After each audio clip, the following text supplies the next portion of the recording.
Commission to order. Ms. Viviana, would you please call the roll? Debbie Moore. Present. Patrick Connell. Present. Cynthia Meyer. Present. Richard Gardner. Present. Matt Lassen. Present. Cheryl Lee let us know that she wouldn't be attending the meeting. Because she's in New York having a good time on her birthday. Good for her. And we're all jealous. Rick Sherry. Present. Tom Dawson. Present. Pablo Serna. Present. Thank you, ma'am. We do have a quorum. We will go to item number 2, citizen comments.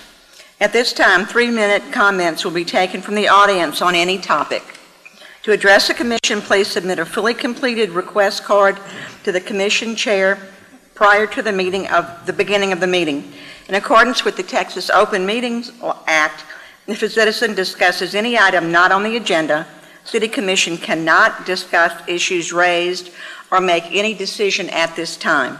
Instead, this Commission will be limited to making a statement of specific information or a recitation of existing policy in response to the inquiry. Issues may be referred to City staff for research and possible future action. It's not the intention of the City of Bastrop to provide a public forum for the embarrassment or demeaning of any group or individual. Neither is it the intention of the Commission to allow a member of the public to slur the performance, honesty, and/or integrity of the Commission as a body, or any member or members of the Commission individually or collectively, nor any members of the City's staff.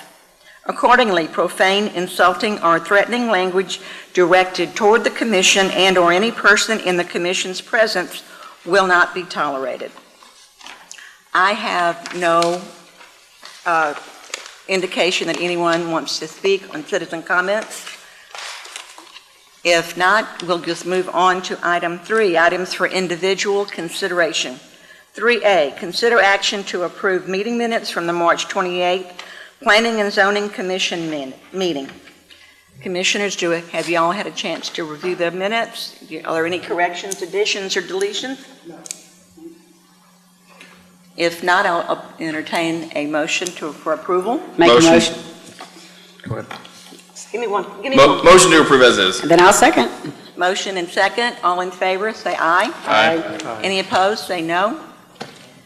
Passes unanimously. Thank you, Commissioners.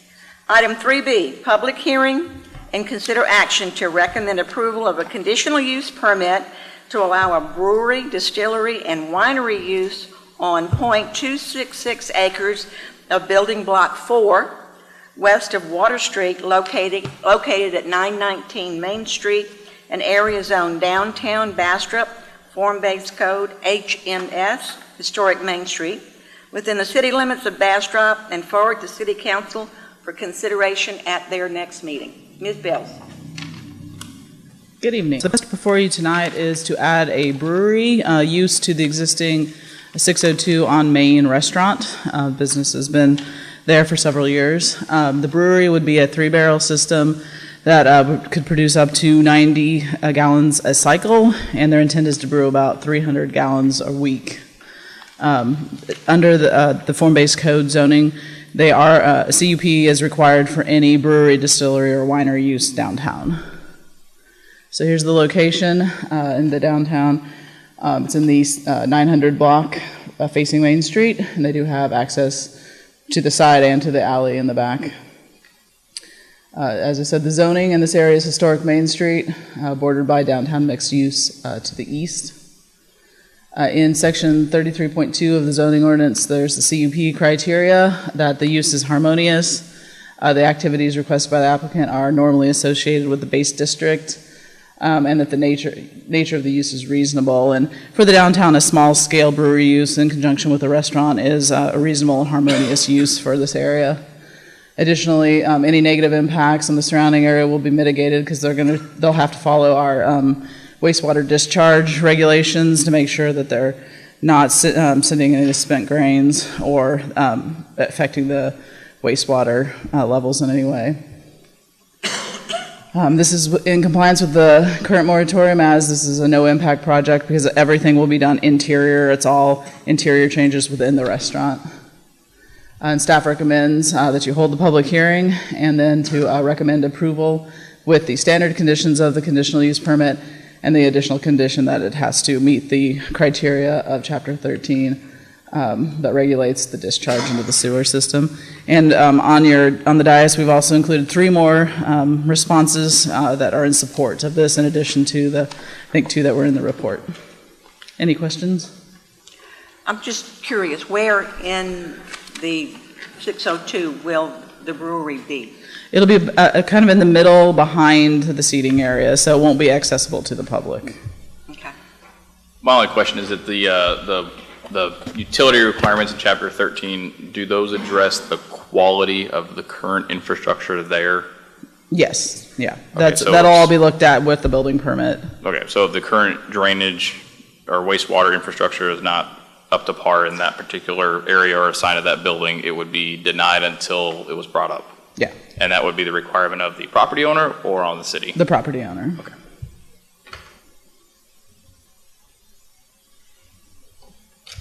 Anyone else? Any other questions? And all of the comments that have been received are in favor of? So we have a distillery and a brewery and a winery. So, okay. And the applicant is here if you have any questions of him. If there are no questions, I'll entertain a motion. Have you opened the public hearing officially? I'm sorry. Excuse me. I'm eager. Well, we'll have a public hearing. Does anyone want to be heard on the public hearing, in the public hearing? If not, then we'll close the public hearing, and then I'll entertain a motion. Motion to approve as is with all the requirements and recommendations from the Planning and Development Department. Motion to approve. Is there a second? A second. Several seconds. 4 of them. Counted 4. A unanimous second? All in favor, call the roll, please, ma'am. Debbie Moore, Yes. Patrick Connell, Yes. Cynthia Meyer, Yes. Richard Gartman, Yes. Matt Lassen, Yes. Greg Sherry, Yes. Tom Dawson, Yes. Pablo Serna. Yes. I think that's a unanimous yes. The motion is approved.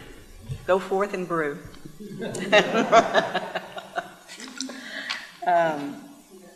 Item 3C, discussion regarding the Planning and Zoning Commission fundamentals training with the city attorney.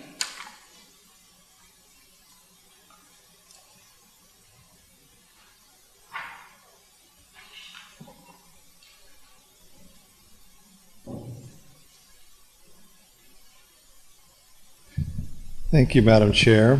Alan Bojorquez, your city attorney.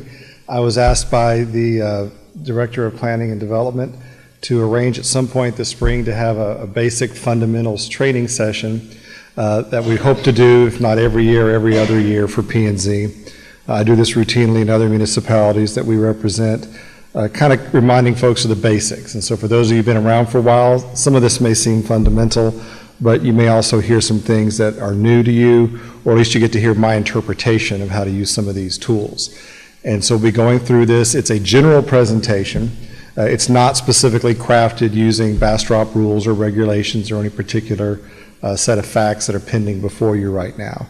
And because it mainly covers some of the legal tools that planning and zoning commissions use the most frequently, I'll be leading the discussion, but we have Matt Jones here too. He's going to co-present with me and either ask some questions along the way or share a different perspective as we go through these things.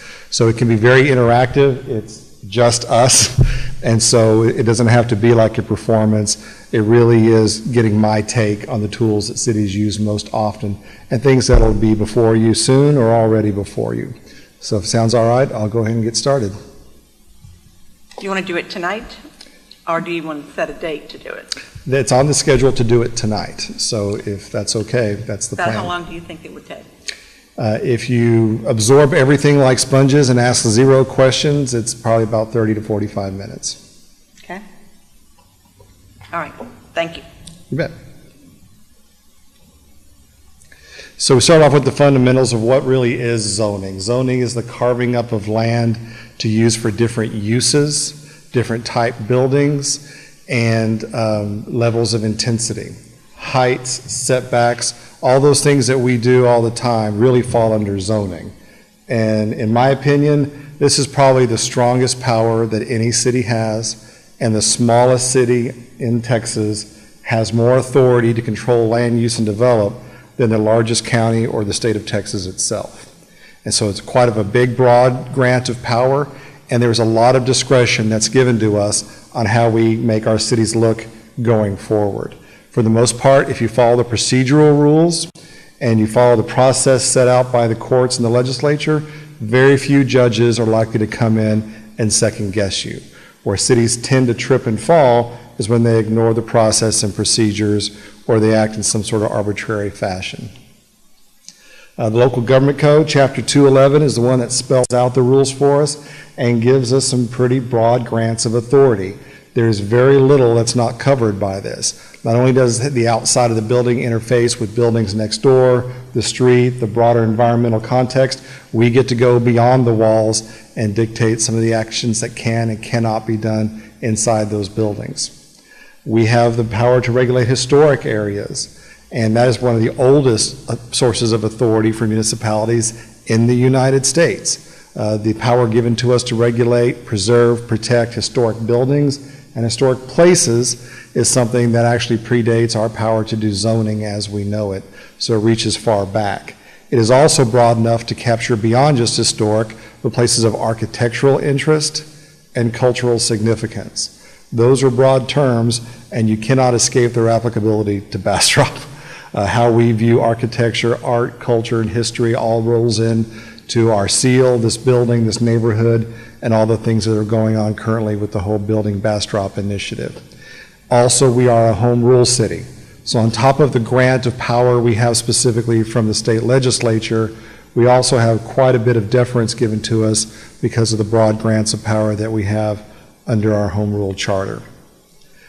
When I talk to P&Zs across the state, I often challenge them to look at these slides. These are all original photos. And you think about that, when I look at these houses, all four are very different. And I think they all have a place in Texas. The question I challenge people with is, do they all belong in the same place? Do they all belong next door to each other?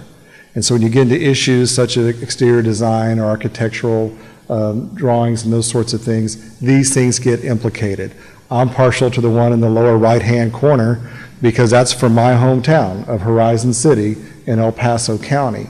That look, that sort of landscaping absolutely fits into the culture, the history, geography, and the environment.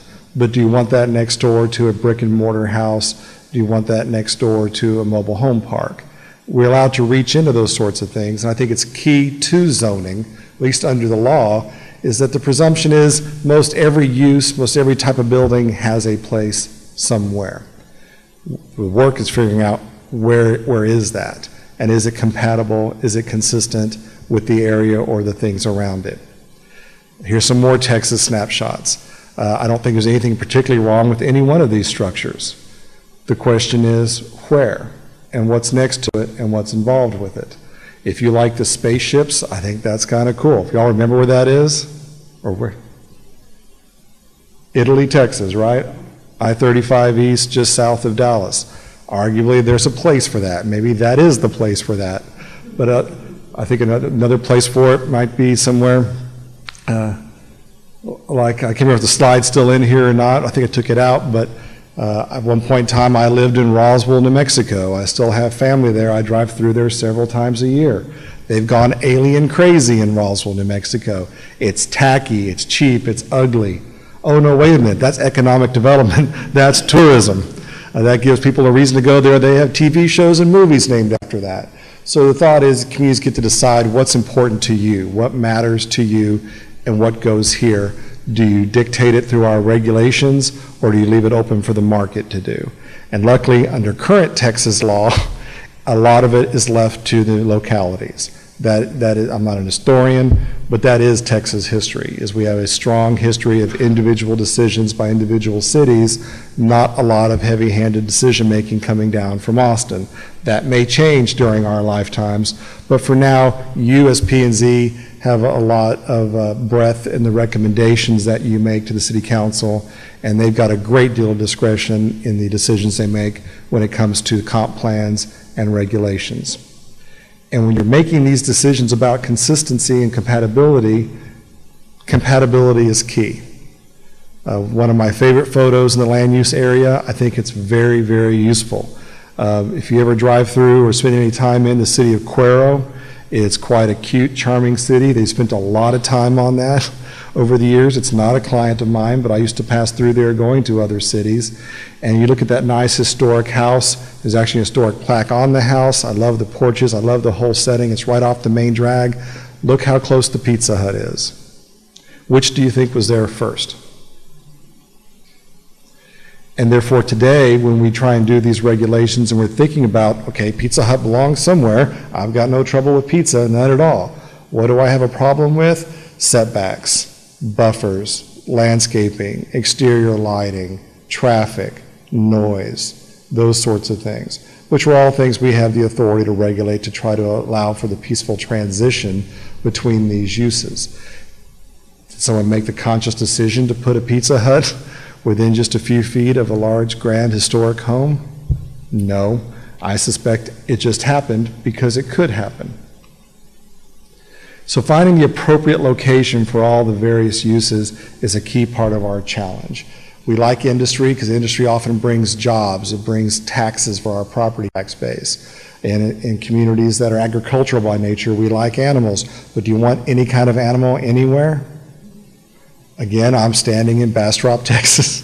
I am standing in the former home of the only city-sanctioned chicken sanctuary I was aware of, and nothing drives home the point better than that. You can respect your agricultural roots without necessarily allowing your farm animals to be a nuisance to others. And so planning for that and providing for that is part of our job. When you look at the industrial uses, the farm uses, I love my little photo in the upper right-hand corner from Addison, Texas. Is it an appropriate store? Sure, it is to have somewhere. What's missing from the photo of Condom Sense, an adult, it's not really an adult entertainment facility, but definitely it's an adult novelty store. I wouldn't know. I didn't walk into that kind of place. I wouldn't do that. I think I read about it on the internet somewhere. What's missing is what's next to it. And that's on purpose. What do you think the appropriate use is next door to Condom Sense? Is it a yogurt shop or an ice cream shop? Is it a comic book store? Do you care about those uses? Do we let the market decide? Those are all things that we wrestle with when we're dealing in the world of planning and zoning. But enough with the pictures. We're going to take a break from the pictures. Pictures are where we spend most of our time. We look at maps. We look at drawings. We look at how buildings relate to each other. The thing that I think planning and zoning commissions often overlook is that really, for the most part, this is about people. And most trainings on planning and zoning don't spend a whole lot of time talking about the people involved in this process. But as city attorney, I spend a lot of time thinking about those sorts of things. So first we look at the private side of this equation. We talk about the property owners that come to this podium and stand before you asking for you to do something or not to do something. There are not just property owners that are citizens, there are residents that may or may not be property owners. Perhaps they're renters, perhaps they're tenants in the community. We have a strong real estate industry in Bastrop.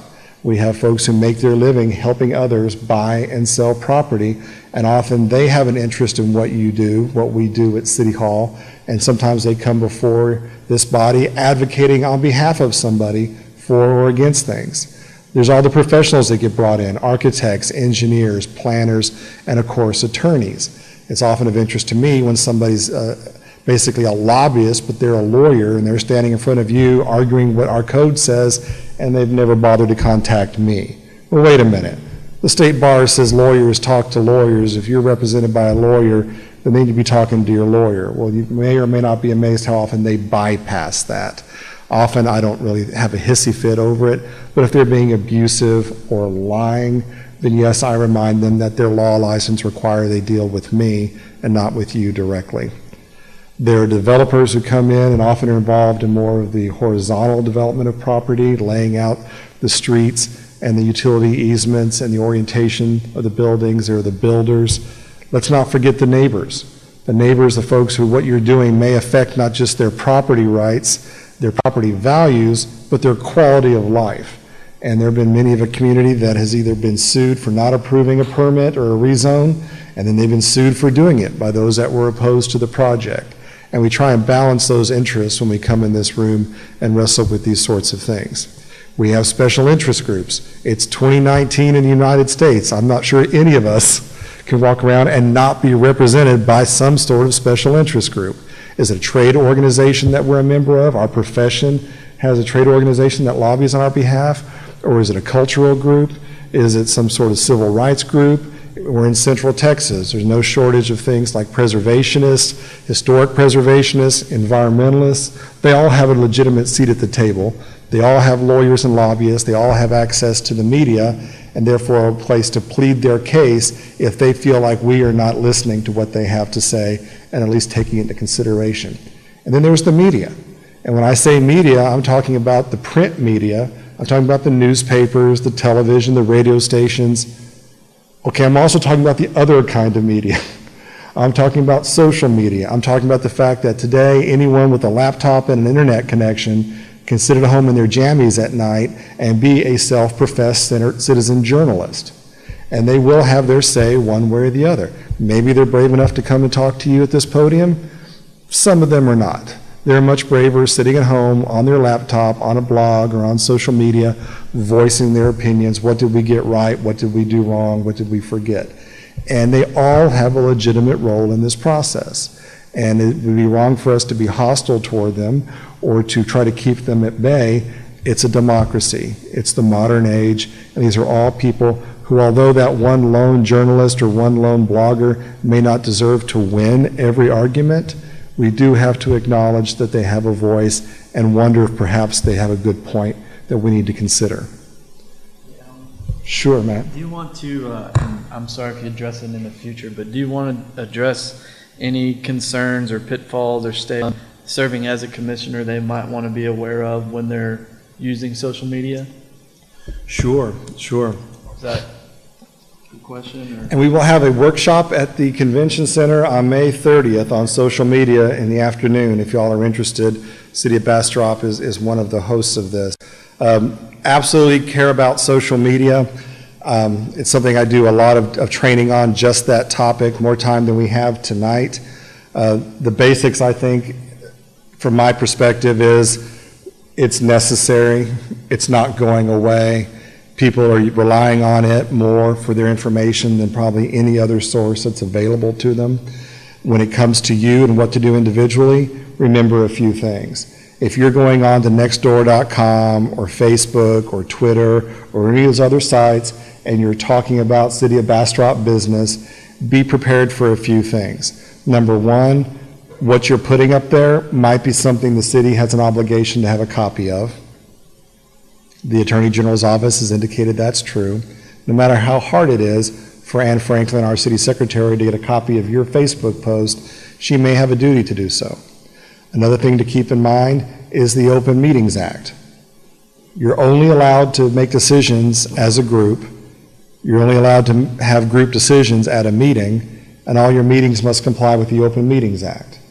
Well, how do you do that in cyberspace? Well, you don't, not lawfully, and therefore you have to avoid going on to the same social media sites, Twitter or whatnot, and voicing your opinions, because if pretty soon I can count to a quorum on Twitter, I know where the Bastrop P&Z stands. Y'all have come to a consensus without complying with the Open Meetings Act. That's a problem. The third thing is sometimes those posts can be an open record that a citizen can walk in and ask Anne Franklin for a copy of. And again, Anne's sitting there going, I don't even know what you're talking about. I'm not friends with that person on Facebook. How do I get that message? And so while I think it's very common to do so, I'm urging some caution when you do so. Madam Chair? Under what circumstance would Ann need to get a copy of a Facebook post? I think let's say that a project is pending before P&Z and information about the project is put up there on your Facebook. We'll use you since you asked the question. It's put on your personal private Facebook page. And then you comment, and you comment not as Debbie Moore, a citizen of Bastrop, you're commenting as chair of P&Z. Well, I can promise you, citizens, when this comes before P&Z, I'm going to make sure we have a fair and open public debate. And then Mr. Connell goes on, because y'all are close friends, I can tell, and y'all are on each other's Facebook.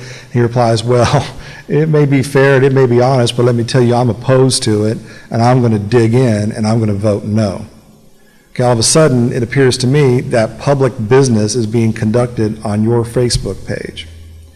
And there are those out there, including the Attorney General's office, which would say, all records must be kept by the records manager, which is Anne Franklin. How does she have a copy of what you're doing in cyberspace? And if someone comes in and says, well, Debbie Moore won't let me on her Facebook, but I heard she posted about this, I want a copy of it. And so technically, I think Anne Franklin, our city secretary, has an obligation to provide it. I have no idea how she's going to do so. And that's part of the difficulty we're dealing with. And then you can go beyond that. There are cases pending right now. Some of them are dealing with our Commander-in-Chief of the United States, who claims to have had a personal private Twitter account, but yet he clearly used it to communicate about presidential business. He spoke as the President of the United States, and according to the courts, what he did is, by the way he used his personal private social media site, he converted it into a public forum.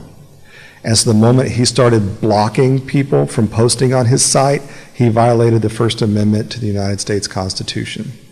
And so the way you use your personal private social media sites matters, because if you're using it to conduct P&Z business, you're converting it and therefore subject to the exact same rules that Colin and the gang here at City Hall are subject to when managing the city's official Facebook page, Twitter page, and those sorts of things. So if you're going to go down that road, just be cautious and know what you're doing. If you don't want to be in the same predicament that President Donald Trump is in, then you have to be disciplined and say, I don't conduct business. I only talk about puppies and grandkids. And oh, look, somebody posted a video of kittens being funny. I had no idea cats could be hysterical. Look at that. And if you do that, you're safe. You start talking about the upcoming election, you start talking about those sorts of things, you're inching up to a line that it's hard for me to tell you what to do, because, of course, the law does not keep up with technology. How does that apply to topics that have already been just come before the commission and have moved on? They're no longer up for consideration, so on and so forth. It's possible that there's a lifespan for an issue, but I'd say if it leaves P&Z and then it goes before the city council, it's still a public issue. If the city has any continuing role in it, it's still a matter of public business. And this rule that I'm telling you about, it applies to city employees. I don't have the power as city attorney to tell a city employee, don't go on to Facebook and talk about city business. But I do have an obligation to tell the employees, once you choose to do that, a whole other set of rules is going to start applying to you. And just be aware of it, because that's where we are in this digital age. And you have issues such as, the city council can take a vote on a zoning matter, and 2 years later a court can come in and overturn that zoning matter, not because anything the city council did wrong, but because before the zoning issue got to them, P&Z did something wrong, such as discuss an issue behind the scenes, either through in-person, telephone, email, or good old social media. And so we have to be aware of the transparency or open government rules. What you do affects everything that happens after you. Yeah. I was once told, make sure it passes the front page test. If it's not something you wouldn't want on the front page of the American Statesman, probably better left unsaid at that point. So if it's in a gray area, it's better to use some discretion there and just kind of leave it alone. If that's the direction if you want your personal stuff to stay personal, it's best just to use that discretion and keep it that way.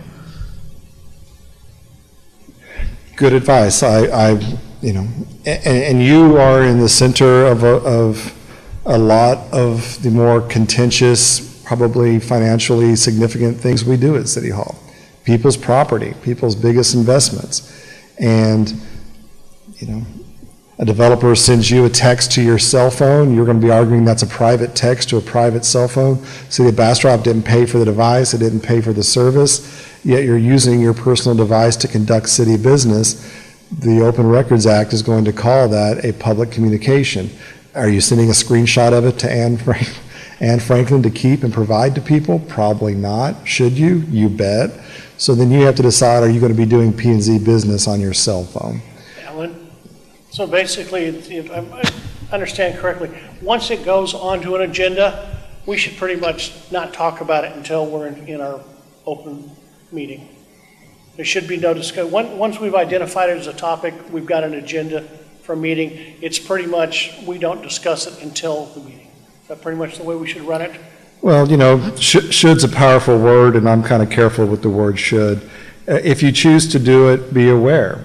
You know, if just Matt and Richard start emailing each other about an upcoming agenda item, there's nothing illegal about that. Nothing at all. Those emails are subject to the Open Records Act, and there's no such thing as privacy in those. You've chosen to engage in a dialogue about a public matter while you're holding a public position. Are you sending copies of that to the city so they can keep a record of it, so it can be used in an open records request or a lawsuit years down the road? If you don't want to mess with that, well, then you're right. If you don't want to comply with those rules, you should not be communicating about it. But I don't know that the public's interest is well served if y'all never ever talk to each other except for P&Z meetings. I find that a little bit unrealistic and probably not very efficient. But we balance all those governmental values, right? Everyone says run government like a business. Really? What business is subject to the rules that I just explained to you? None. Zero. And so because you are government, we value transparency more than we value efficiency, timeliness, and those sorts of things. And so for a lot of P&Zs, they do limit their communications to meetings. Sometimes it means that you got a lot of meetings or things take a long time to accomplish. But if you're going to have those communications, you can. As city attorney, I'm not stopping you. I am telling you there's a different set of rules that apply. And so you have to be aware of all those. Talking about, moving back onto the presentation a little bit, when it comes to the public side of the equation, you know, city staff is a big part that drives the train that y'all are on. And luckily here in Bastrop, we've recruited people who know what they're doing, they're educated, they're committed to good outcomes, and so I think we're in very good hands. We have different committees, building design committees, sometimes certainly planning and zoning. You are a statutory organization. The law says a home rule city cannot exercise zoning unless it has a P&Z. And so for Bastrop to do this, you are a necessary part of that. Smaller general law cities, P&Zs are an option. You are a necessary part of this process.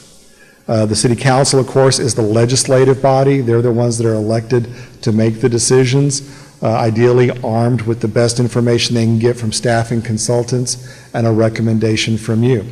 If someone wants basically a legal right to break our zoning rules, they have to go to the Zoning Board of Adjustment and get what's called a variance. And so the Zoning Board of Adjustment, which is sort of a companion to your body, is really more of a quasi-judicial board that decides when does the circumstances of this piece of property and this project justify deviating from our rules. And it's a very, very limited, narrow focus that they have, but there's someone you think about because you make recommendations about what the rules should be, and then they get to make decisions on exceptions to the rules. Everything we do, we think about the various utilities. We have to work with Bluebonnet. We have to work with LCRA. We have to work with Aqua. All those other entities that we have little or no control over are very important in how development is going to occur in the city of Bastrop and in Bastrop County. And then, of course, there's not much that I touch that I don't think about the courts. I don't want us to end up in court very often because I usually think litigation is expensive, it's distracting, it's unpredictable, it's not usually very politically popular, and there's other ways to spend our time and money. Sometimes we choose to be the ones in court, whether it's municipal court or civil district court, because we're upholding our regulations and trying to protect the public interest. So even though court is an option, we normally design our rules and regulations so as to avoid that and get voluntary compliance as often as we can. This bulleted list is meant to give you just the quickest overview of all the tools that are available to you and to the city of Bastrop when it comes to effectuating the built environment. We have the comp plan, which we'll talk more about, our subdivision plats, site development, zoning, signs, water quality, building codes, which we're going to be updating on international building codes here soon. We'll be talking about exterior design standards and architecture. Historic preservation is vital to Bastrop and not something that we can ignore or take lightly. We deal with dilapidated buildings, things that are falling down, they're either unsightly or downright dangerous. Addressing our master transportation plan is absolutely on our agenda. We've already started those consultations right now to update that. Floodplain, floodplain, floodplain. This is Bastrop, and it's issue number one in our development world. We already have some development agreements on the books, and those will be options in the future. Planned development districts, a negotiated district inside the city limits. Grandfathering is a huge issue. The City Council on Tuesday night took the first vote and first reading toward a new ordinance on how the city of Bastrop is going to handle people's claims that they have grandfathered projects when all these new building Bastrop codes are put into effect. ETJ expansion, you have one of the largest ETJs of any city in Texas, because back in the 80s and so, folks usually were fleeing the city of Austin, did not want to be in Austin's growth path, and preferred to be in Bastrop. They made that choice. Therefore, we have a much bigger ETJ to manage than most municipalities would. Annexation is alive, it's not dead, but it's getting more and more difficult to do every legislative session. Economists have been hired and have given their opinions that one reason Texas has been so healthy economically, while a lot of other states have suffered, is our ability for cities to grow, add tax base, and keep slums from growing just outside their borders. The Texas legislature is making that harder and harder, and there's more bills pending right now. There's 6 pending today that would make annexation even more difficult. Mobile homes. We have several mobile homes and mobile home parks in Bastrop. Some are in better shape than others. It's a perfectly legitimate form of what is often more affordable housing, but you don't necessarily want them to be everywhere, and every city makes their own decisions about how to deal with HUD code manufactured homes and those older structures. Parks and open space, a big important part of what we do, particularly when new larger developments go in. We deal with everything from the big cell towers, which are going out of favor. You see less and less of them these days, and we will be confronted with the small cell nodes that are going to be going up pretty soon, probably on every public pole everywhere all the time. And then there's nuisance abatement, which some don't view as land use, but I think to effectively manage land use, you have to be looking at the nuisance side of things along with the other regulations.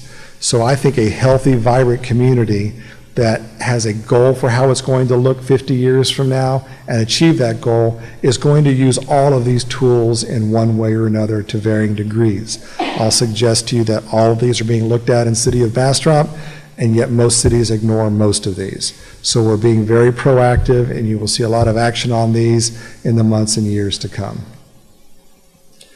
So what's your role in all this? First and foremost, you are a body that receives and facilitates public input. You are statutorily designed to be on the front lines when it comes to hearing about the good, the bad, and the ugly. And the forums that you conduct, the public hearings that come to you, help get that information to staff, to consultants, and ultimately to the city council well in advance of the issue itself getting on city council's agenda. Often you, as a P&Z member, are looked to for your expertise. Those who choose to be on P&Z often have some background that gives them the experience or the education or the perspective to offer an opinion that contributes to the overall process and makes it better. You are an advisor to the city council. You make recommendations. Nothing about the process obligates the city council to take all of your recommendations, but you do have a voice, and you get to have your own opinions as individuals, your own opinions as a collective body, but also you get to gather all the data from the citizenry and from the public hearings, and that gets reflected back to the city council so they can make the legislative decision that is appropriate for them. So when we get to the meat and potatoes, how does all that translate into action? You got to start with the comp plan first. And that's one of the agenda items that's on here for tonight. It's something you will be considering in the future, because the comp plan is more than just the touchy-feely vision thing. It's more than just the kumbaya document. As a lawyer, I put a lot of weight on the comp plan because it serves as the philosophical and the political foundation for what comes next, which is rules and regulations. And so if you have a viable, relevant comp plan that actually has some connection to reality, and you're using that comp plan to adopt your zoning regulations, landscaping regulations, sign regulations, historic preservation regulations, it's very unlikely that a judge or a jury is going to want to second guess you. The zoning law says that all zoning shall be done in accordance with a comprehensive plan. It says that you have to have a comprehensive plan. And it also says that the first stop on adopting or amending a comprehensive plan is the Planning and Zoning Commission. And so the legislature has given you this role in the process. It is yours, it's valid, it's legitimate, and part of my job is to make sure you understand your role and you're prepared to exercise it accordingly. I like to sum up comp plans with just 3 simple points. What did you used to have? What have you got today? What do you want to have tomorrow? Is your tomorrow a year from now? Okay, that's a little short-sighted. 10 years? I suggest you're still not thinking far enough ahead. You had a vision that goes out 25 or 50 years, now you're talking. Because those sorts of visions, those sorts of crystal ball gazes into the future helps the city not just figure out its land use regulations, but helps it figure out its infrastructure, its capital improvements, those investments the community needs to make that are going to take years to get into place and serve us for years into the future. And so we've got a great comp plan here in Bastrop. Y'all spent a lot of work getting it to this point. I think it will serve us well in the future, but there's some modifications you're going to have to make to it as a community to implement building Bastrop. And so the tweaks and changes to certain parts of it, including future land use patterns, is something we're going to have to address. How property is rezoned in the future under the Building Bastrop initiative, those B3 codes, that's got to be provided for somewhere in the comp plan. So that is something that's coming to you for you to consider in the months to come. When you talk about the comprehensive plan, it is also something that I use on an administrative level to approve and deny things. There have been many occasions when somebody has come through and they've wanted a negotiated plan development district or an ETJ development agreement. Sometimes they've wanted variances. Sometimes they've wanted special use permits. And to find a basis on how to make a decision that's informed and not arbitrary or capricious, we've had to go back to the comp plan to find our answer. And that's another beautiful aspect of a comp plan. Because the beauty of doing zoning and comprehensive planning is that you don't have to be brilliant. I don't think you have to be particularly smart. You can be absolutely confident this is how the world's going to look in 20 years. We know where TxDOT's doing their improvements. We know what Aqua Water is doing. We know where the people are going to come. And 20 years later, you look back and go, geez, we were wrong about that. Boy, did we goof up. There's no liability for being wrong. There's no liability for zoning something residential when you think you have every reason to keep it residential. And 20 years from now, people are not building residential homes. Gosh, that should have been commercial. That should have been something else. Well, cities don't have to pull out their checkbook and write a big fat check on the public taxpayer's dime for that. But what we can't be is arbitrary or capricious. We can't just make decisions because we like the person who's asking us to do that rezone. We can't just do it because, wow, that sounds like a cool project. Sure, let's ignore the comp plan. Let's ignore the neighborhood, and let's go ahead and greenlight that project. That's arbitrary and capricious. As long as you've done your homework, you've gone through the process, you've got a reasonable basis, we win.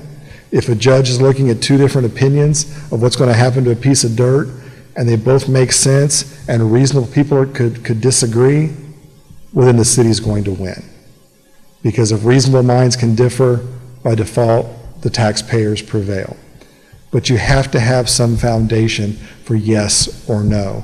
You have to have some foundation for your regulations. Why should buildings be this tall? Well, because they've always been this tall. Why should buildings be this tall? Well, because in the neighborhood we know where the hills are, we know where the light is, we know where the air flows, we know where the traffic flows. It makes sense to have tall buildings on this site. Okay, put that in your comp plan. Put that in your staff reports, then go about adopting your regulations. Chances are no one's going to be able to successfully challenge you and second guess you. That's the beauty of a comp plan. In addition to the fact, it just tells the world where you're going. It tells them what you want, it tells them what you don't want, it saves them the trouble of guessing. And so it's an educational document in addition to being a regulatory document.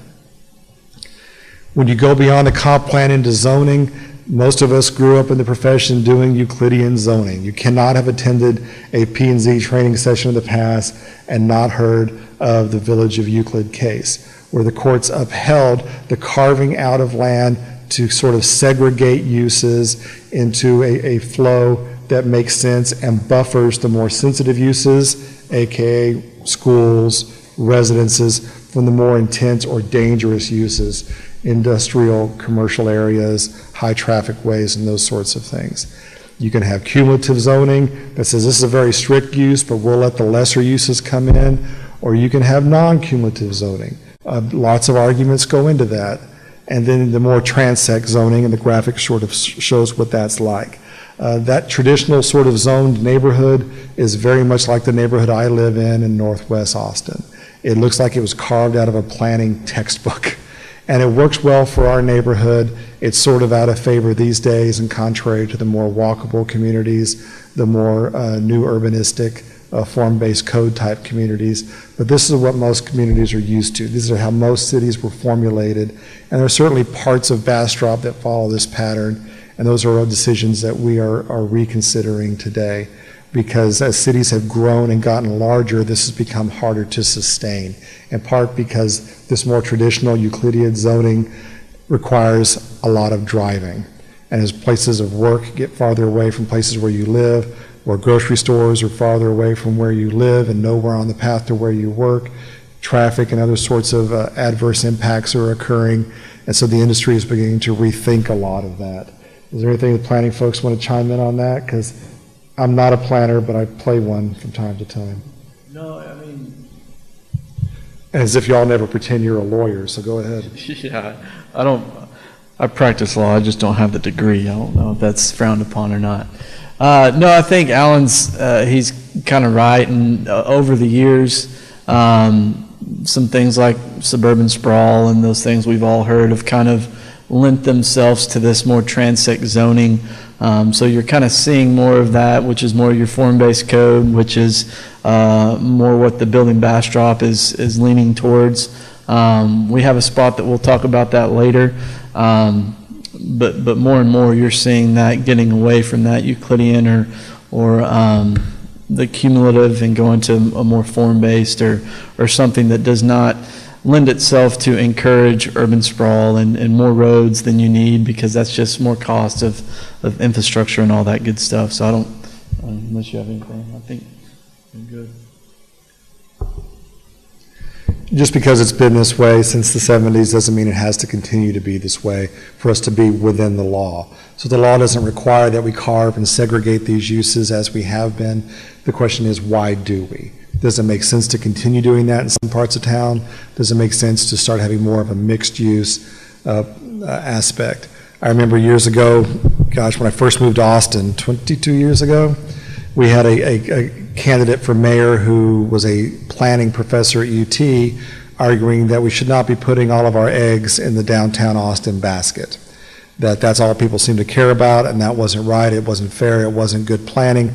We should develop different nodes around Austin, each of which had a civic center, a cultural core to it, versus telling everyone, no matter where you live or work, all directions point to downtown. And I remember a lot of people treated him as though he was some sort of kook. Well, now 22 years later, yeah, when I go to downtown Austin, it's kind of the rare treat, because good luck with traffic getting there, depending on what time of day you're going, and good luck finding parking when you get there. And by the way, if you ride the train, it stops going back to your neighborhood at midnight. So you missed the midnight train, now you're taking a $60 cab ride. Now, 22 years later, developing those miniature nodes of civic culture and whatnot around various parts of Austin makes a whole lot of sense to me. I wish I had understood it back in 1996. But instead, people made those decisions and they've kind of gone all in on that. Well, what are we doing with Bastrop? Well, when you learn more about the Building Bastrop initiative and where we're headed, you're going to see a lot more mixed use, a lot more flexibility, and a lot less segregation of a lot of those uses, things that kind of look like downtown in the area that we're in right now. Form-based codes, y'all know it better than I do. You've got a version of form-based code here in the downtown area, the notion that we care more about the building and how it interacts with the street and that around it than we do about the content of the building and what's going on inside, as long as that does not have negative external effects on the neighbors. You have these more stringent codes in regards to what the building looks like and the functionality of it and the greater place setting, and less concern about what degree of commercial or industrial or office or residential or those sorts of things. And I think that what the Building Bastrop initiative will bring forward is going to be a sort of spin-off on what we've come to know as new urbanism and these form-based codes. The zoning map is vital, vital, vital. It's a key part to any zoning ordinance. We're required to have a zoning map. You're required to keep it on display at the city engineer's office and in the city secretary's office, and we also show those things online. It's required to show where the use districts are as we've chosen to define them, and I think you'll see under Building Bastrop that we're being pretty creative and cutting edge in where these lines go and how we are formulating these districts. And really, rather than just following street lines and carving up a city into residential here, commercial there, multifamily there, it's trying to follow the character and culture of those neighborhoods as they've historically developed in the city of Bastrop. And so that's kind of exciting. Once you have your zoning in place, it's usually meant to be there, and rezoning is meant to be an exception. And to get that, you normally have to follow a set of criteria justifying it, meaning we don't just rezone property because someone asks us to. Has there been a change in the neighborhood? Has there been a change in the property? Was it zoned by mistake? What are the justifications in the comprehensive plan that justify the rezoning? The fact that someone bought a piece of property, they have a great idea for a use, but that use is not allowed in the zoning district, does not justify rezoning a piece of property. That kind of strays into the area of spot zoning, which is something that we're supposed to avoid. It's a court case law defined problem. Statutes don't define it, but we go back to the comprehensive plan and the notion that land use is supposed to be comprehensive. We're not supposed to be making up these decisions lot by lot, property by property, business owner by business owner. And so that's why there really is a burden on a property owner, developer, a future buyer who may have the property under contract coming before you asking for your recommendation to rezone the property. The burden is on their side to overcome the presumption against the rezoning.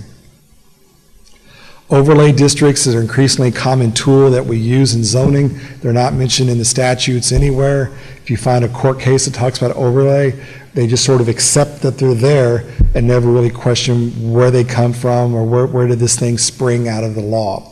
What an overlay district really is it's an extra layer of zoning.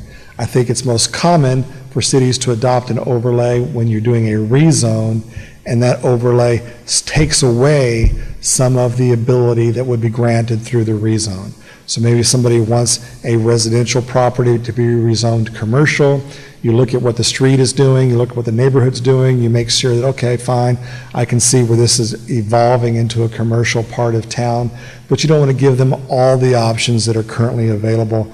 Then maybe you use an overlay to take some of those away. Sometimes cities will use an overlay to help mitigate the adverse effects on the neighboring properties from the rezone. So maybe you use an overlay to add greater setbacks, require more landscaping, help regulate things like noise and light, regulate traffic, outdoor storage, all those things that may be a nuisance to the neighbors.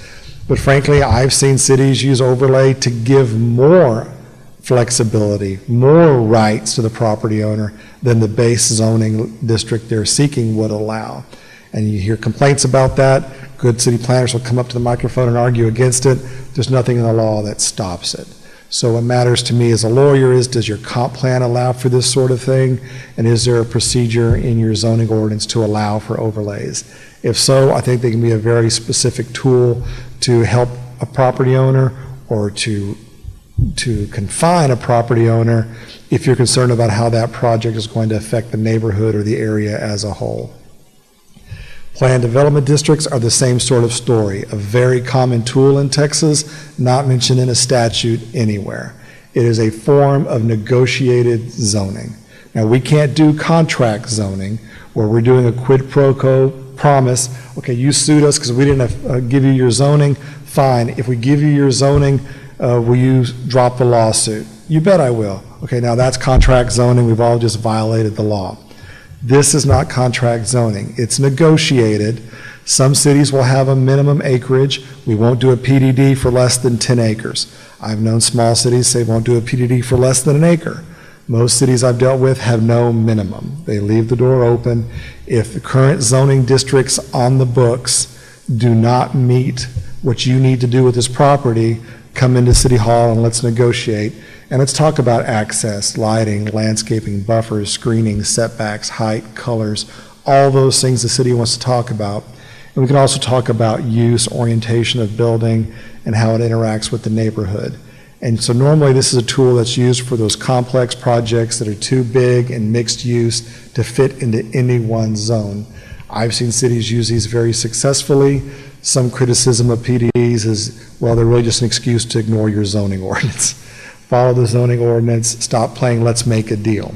And so these are tools that can be used inside the city limits. I think they have a place in your zoning ordinance. You've already got a few of them on the books that are there, and nothing's going to be happening to those as a result of building Bastrop. But I think that our goal in building Bastrop is to have a zoning code, subdivision code, sign code, building codes that allow projects to come in more by right, meaning the property owner, the potential buyer, whether it's a friend of yours you go to church to, or it's that mutual fund out of California that's looking to buy up Bastrop, they can look at our comp plan, look at our ordinances, and they know what they can and can't do, and they come in and file permits, and things move along smoothly. I don't think it's the goal of the Building Bastrop movement to require property owners to come in and negotiate property by property, project by project. I believe the city of Bastrop is trying to get away from some of that. And so while I'll be suggesting PDDs remain a tool that's available to us, I think that will be more the exception than the rule. Conditional uses, lots of misunderstandings and differing opinions about special use permits, special uses, conditional use permits. What the law says is this is a use that's allowed in this particular area, this zone or this district. But because of some of the effects of this use, we don't want to allow everyone there to have it. So to get it, you must come into City Hall and prove certain things are happening or certain things that are not happening. And if you come through, check that list, then you get your conditional use permit or you get your special use permit or whatever you end up calling it. So it's not a variance of use, it's an additional restriction on the use in a particular area. And maybe you just don't want to have all of the same thing in a row. Maybe a daycare is perfectly fine in this area, but you don't want 5 daycares in a row. Okay, then maybe one of the conditions on daycare is that there's not another one within a couple hundred feet or on that block or at that intersection. I have had cities, believe it or not, overrun with banks, and they absolutely were sick and tired of banks. What's their hostility toward banks? You don't get a lot of sales tax out of banks.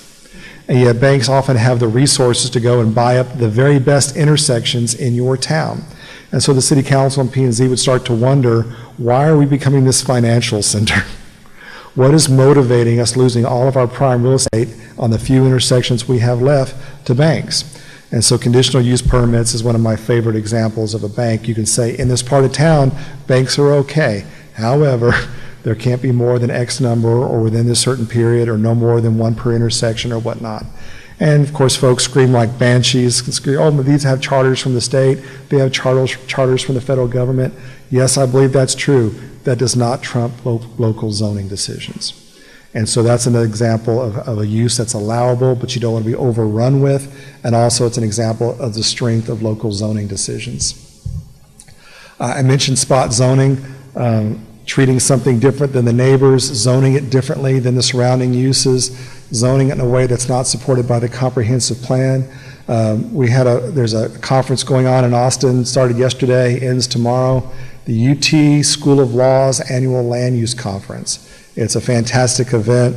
I spoke at it yesterday regarding annexation and development agreements. The guy before me was speaking on this topic. And we all think we know what spot zoning is. I can't imagine you've ever been in this profession and not dealt with spot zoning and heard of it. We don't want spot zoning. Don't do it. I mentioned the City of Farr v. Tippett case. It is the seminal case. It's a Supreme Court case. It defines what spot zoning is. Notice and of course this slide's been done. I sent you a copy of this, what, a week ago, Matt? Yes. All right. Yesterday I was in the session. The speaker said they haven't found a new case on this since 1981. So either we're all doing a great job of avoiding spot zoning, or anybody that's been accused of spot zoning and gone to trial has never made it beyond the trial court, because there's been no reported cases of spot zoning in Texas since 1981.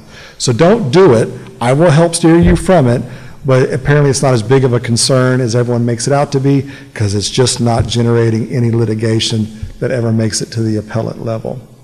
Still, we will follow the rules, and we will only rezone properties when we can justify it based on the surrounding uses, changes in circumstances, and compliance with our comprehensive plan. Now, this isn't pure zoning, but I believe zoning is often our authority to do this, and that is architecture, exterior design. We have the authority as a Texas municipality to decide what buildings should look like. It's easy with commercial, office space, non-residential, but I think we can dictate what homes look like. It's just usually not as politically palatable. Not a large history of that in Texas. When you go to Colorado and some other states, depending on is it a tourist town and that sort of thing, they often do get into what your exterior design looks like. The issue with Texas is it's hard for us to, if challenged in court, to be upheld if we're only looking at aesthetics. So when the courts have upheld cases against city regulation of aesthetics, the aesthetics have been in furtherance of something else. They've been aesthetics in furtherance of historic preservation, or cultural protection, or architectural protection, some look or feel or tourism or something else you're trying to achieve through regulating what buildings look like. So as long as we have those broader goals, we can. Now, usually when I've got a big mixed crowd and this slide comes up, someone will inevitably say, yeah, but beauty's in the eye of the beholder. Okay? That's an old saying. I'm well familiar with it.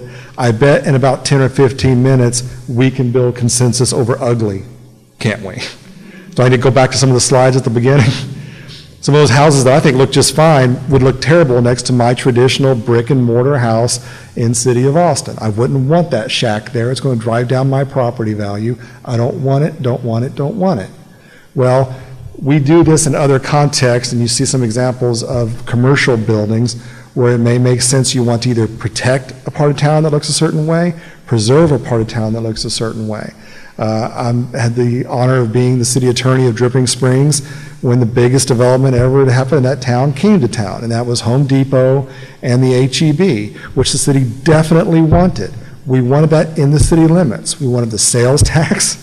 We wanted them as a sewer customer. They wanted to be there. They wanted to be at the crossroads of 290 and 12. They knew that's where the people were going, and they were going to make a lot of money there.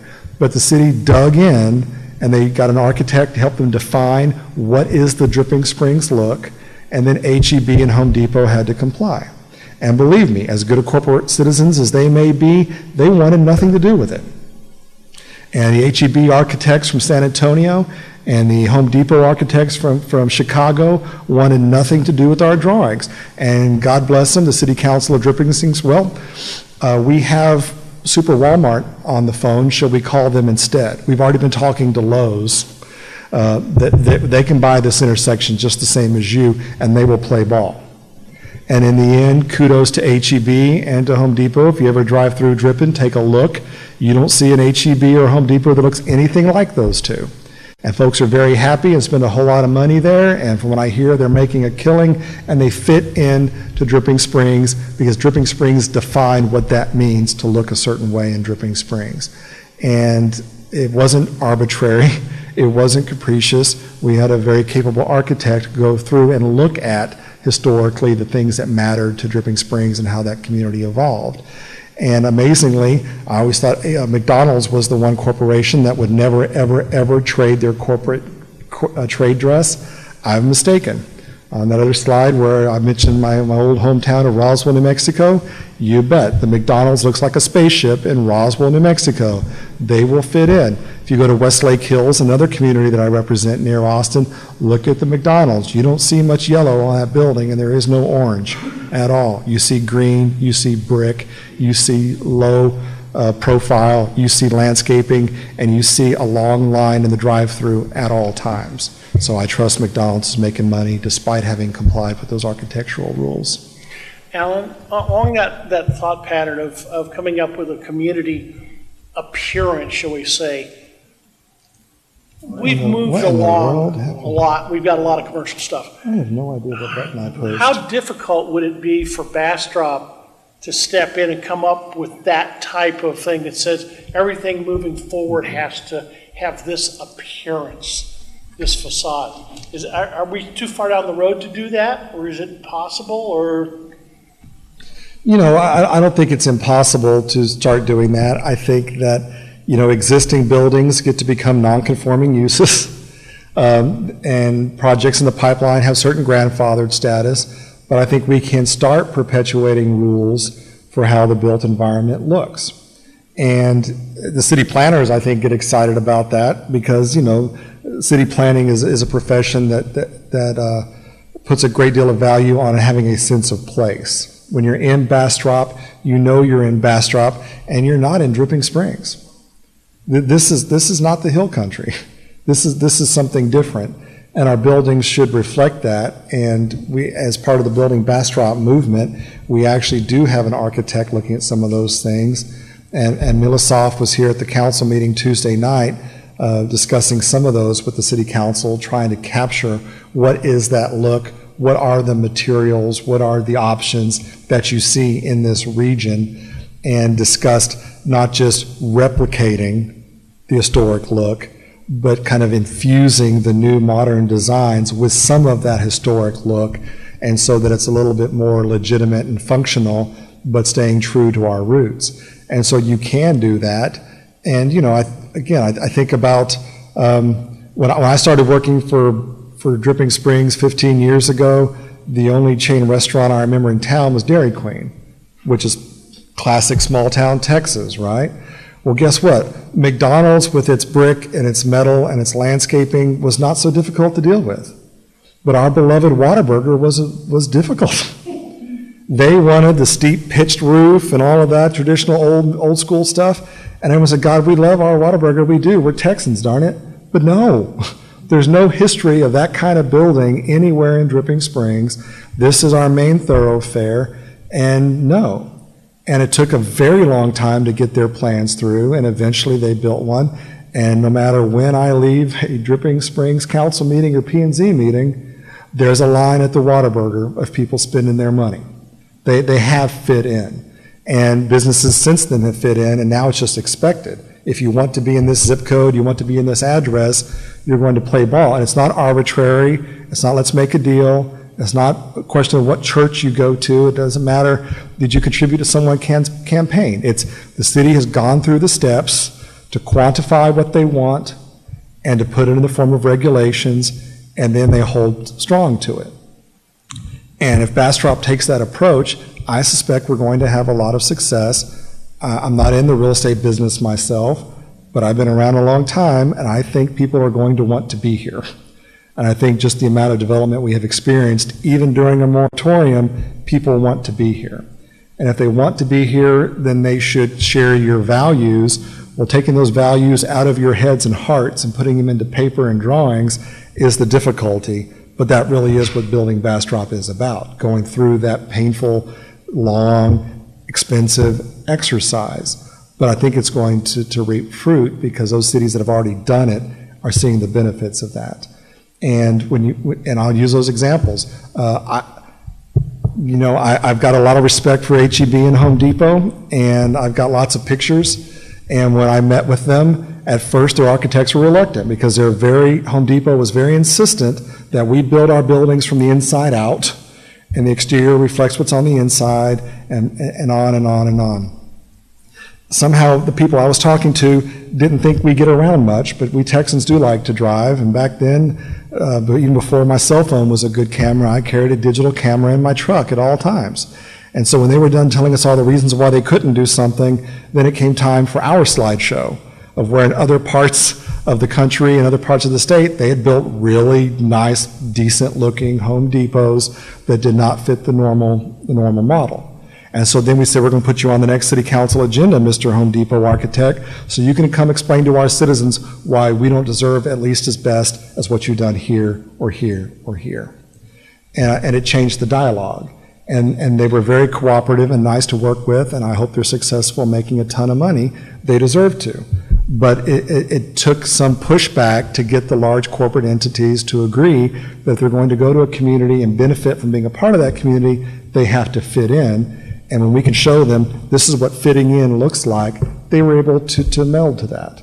And to me, if a little town of Dripping Springs, remember, it's only 3,000 people in the city limits.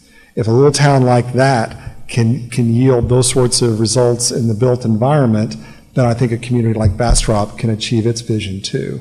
And working on that vision and putting it in the form of regulations is where we are right now. And once those regulations get built into the books, they're in the code of ordinances, they're in the comp plan, we're going to have a lot of non-conforming uses. And a non-conforming use is a use that when it was created was legal, but because we've changed the rules over the time, it's no longer conforming, it's no longer in compliance. And that could have some difficulties with them if they ever want to expand, or they're partially damaged, or they change the use. And so as part of the Building Bastrop movement, once we get some of the technical specs and design specs in the forms of ordinances, we are going to be going through the conversation with you, because it'll come to P&Z, about what do we do with non-conforming uses. Do they get to exist forever? Do we have rules about, well, if you're 50% damaged or replaced, you got to comply? Is it a matter of an amortization period? I like the gas station in Westlake Hills where they gave them 10 years to be a gas station, and that's it. And then when the 10 years comes up, well, they renew the 10-year amortization period. But every year, every 10 years they do that, they say, okay, let's make this building look better. You're going to have to paint the outside. You need to get rid of that sign. You need to put in some landscaping, and your light is not dark sky compliant. We don't want to do that. Sure, you don't have to do that. We can't make you do that. We're not extending your amortization period for you to be a gas station anymore. Okay. And all of a sudden the building gets better and better looking. And having been in Westlake for 12 years, I've been able to see that period before and after and see how those sorts of things actually work. Some municipalities require you to register your non-complying uses. You come in and you get certified as a non-conforming use. And if you don't, then after a period of time, your use is no longer legal and you must bring it into compliance. That gets useful for things like exterior design, landscaping, lighting, even painting and signage can get important if people are not being diligent on protecting their non-conforming uses. Some of the pitfalls we have to avoid, the comp plan. We cannot do zoning that takes all economically viable use of their property. But again, even yesterday I'm sitting there in a session being schooled like you are tonight, and the speaker reinforced what I've heard all along. There are courts in Texas that have recognized that a city has taken away 80% of the property value of what it could have been used for if it had been highest and best use. And despite being diminished by 80%, the court still found it's not a taking. You still got that 20%. So maybe you didn't have a right to expect it to be used for highest and best use, which is a real estate term. That's not a legal term when it comes to takings. So of course, we're not in the business of doing regulatory takings or physical takings. We'll be trying to avoid that as we go through all this. For the most part, when it comes to zoning, if you want to win, it's not about how smart you were with the decisions you made about what things should or should not be. It's about process and procedures. Did we have the right hearings? Did we give notices to the right people? Did we go through and check these boxes? If so, chances are we're going to win. When it comes to making changes, whether it's variances in ZBA or rezonings in P&Z, the record matters. Do we have documents or video or audio of the reasons we did or did not do something? If so, it's likely to help us win an allegation that we did it for some discriminatory purpose. And of course, there are state laws and federal laws. Oh, and the home rule charter we have to comply with. And yes, I'm going to be asking, can we please comply with our own code of ordinances? It'll be a reoccurring theme around here that if we're not actually complying with our ordinance, why is that ordinance on the books? I would rather repeal and not have a rule than to consistently ignore or violate that rule. And that's it for the prepared remarks. Is there anything you want to talk about, Matt, that I didn't touch on? No, I think you keyed it up nicely for an update we'll give later on council where we are with building Bastrop and some of those things, but I'll defer to them to speak to some of those, but excellent job. Cool. I'll leave the questions to them. Well, that's your zoning 101. Is there anything about that range of material that I mentioned that you had a question on? I piqued your interest on something but didn't get around to answering it or addressing it. I had one question. Sure, please. Neighborhood districts or neighborhood associations, I don't believe we have, some towns have that, they have special, they adopted some neighborhood use plans or some, can you talk about that a little bit? Only from a distance. I know that certain parts of the city of Austin have neighborhood plans, and those neighborhood associations have a pretty vital role in what happens in terms of rezoning or redevelopment in those plans. It's not a common function among most cities. I don't know if Bastrop has anything similar to that. Certainly neighborhood associations have a right to exist. They often have deed restrictions that give them what their powers and funding sources are. I can tell you that deed restrictions as enforced by either neighbors or neighborhood associations, POAs, homeowners associations, is a separate source of law that coexists with our zoning ordinances. We don't enforce deed restrictions, we enforce zoning, but just because we authorize something doesn't mean the property owner can do it if it's prohibited by the deed restrictions, or vice versa. I don't really have much else to share on that one. Does anyone else have any comments about neighborhood associations, neighborhood plans? It's kind of a rarity. I know it's a big deal in Austin. I think my question is directly what you're talking about, that if we're presented something and, maybe the deed restrictions or the homeowner associations, I am presuming that they've already gone there first, or not necessarily the case. So whatever we decide here, it can be overturned. Is that how that works? It's close. I mean, it's not so much that it's overturned, it's that it's in conflict. And the way Texas law is set up is that if the city's rules and the deed restrictions don't agree, the strictest governs. Now, there are definitely cities that once they know of a neighborhood's deed restrictions and that something is prohibited in a neighborhood, they will try to conform their zoning to match it, so avoid there being a conflict. I don't think the city is obligated to do that, but for those that are aware of it, they can. For example, a lot of times it comes, where it's a conflict these days on a high-profile basis is when deed restrictions say these homes are for residential purposes only. I think I know what that means. I never would have thought that meant you can have a 365-day-a-year short-term rental going out of there, but that's where the fights are, because neighbors get tired of short-term rentals and go and argue that short-term rental is a commercial use. It's like a lodging use, and this is supposed to be for single-family residences. And so far, those neighbors have lost in court over and over and over again. And so regardless of what the city says, if the neighborhood association thinks the deed restrictions prohibit it, and they're specific, they can take the neighborhood association, the POA, HOA, or an individual neighbor can take their neighbor to court. Often it's been my experience that they don't want to. Either neighbors don't want to fight with neighbors or they don't want to spend their money that way. And so they trust the city to do it. And if the city's zoning ordinance says it's okay, well then it's okay. And where we're headed in state law is being, preempted from deciding a lot of those where a short-term rental can go. Instead, we are limited to dealing with basically the nuisance effects: noise, trash, light, parking, those sorts of things.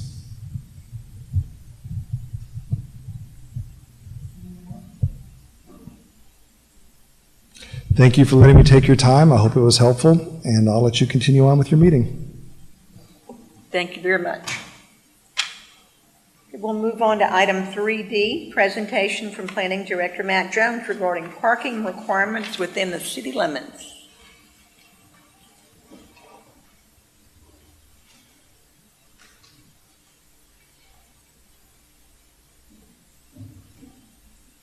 All right.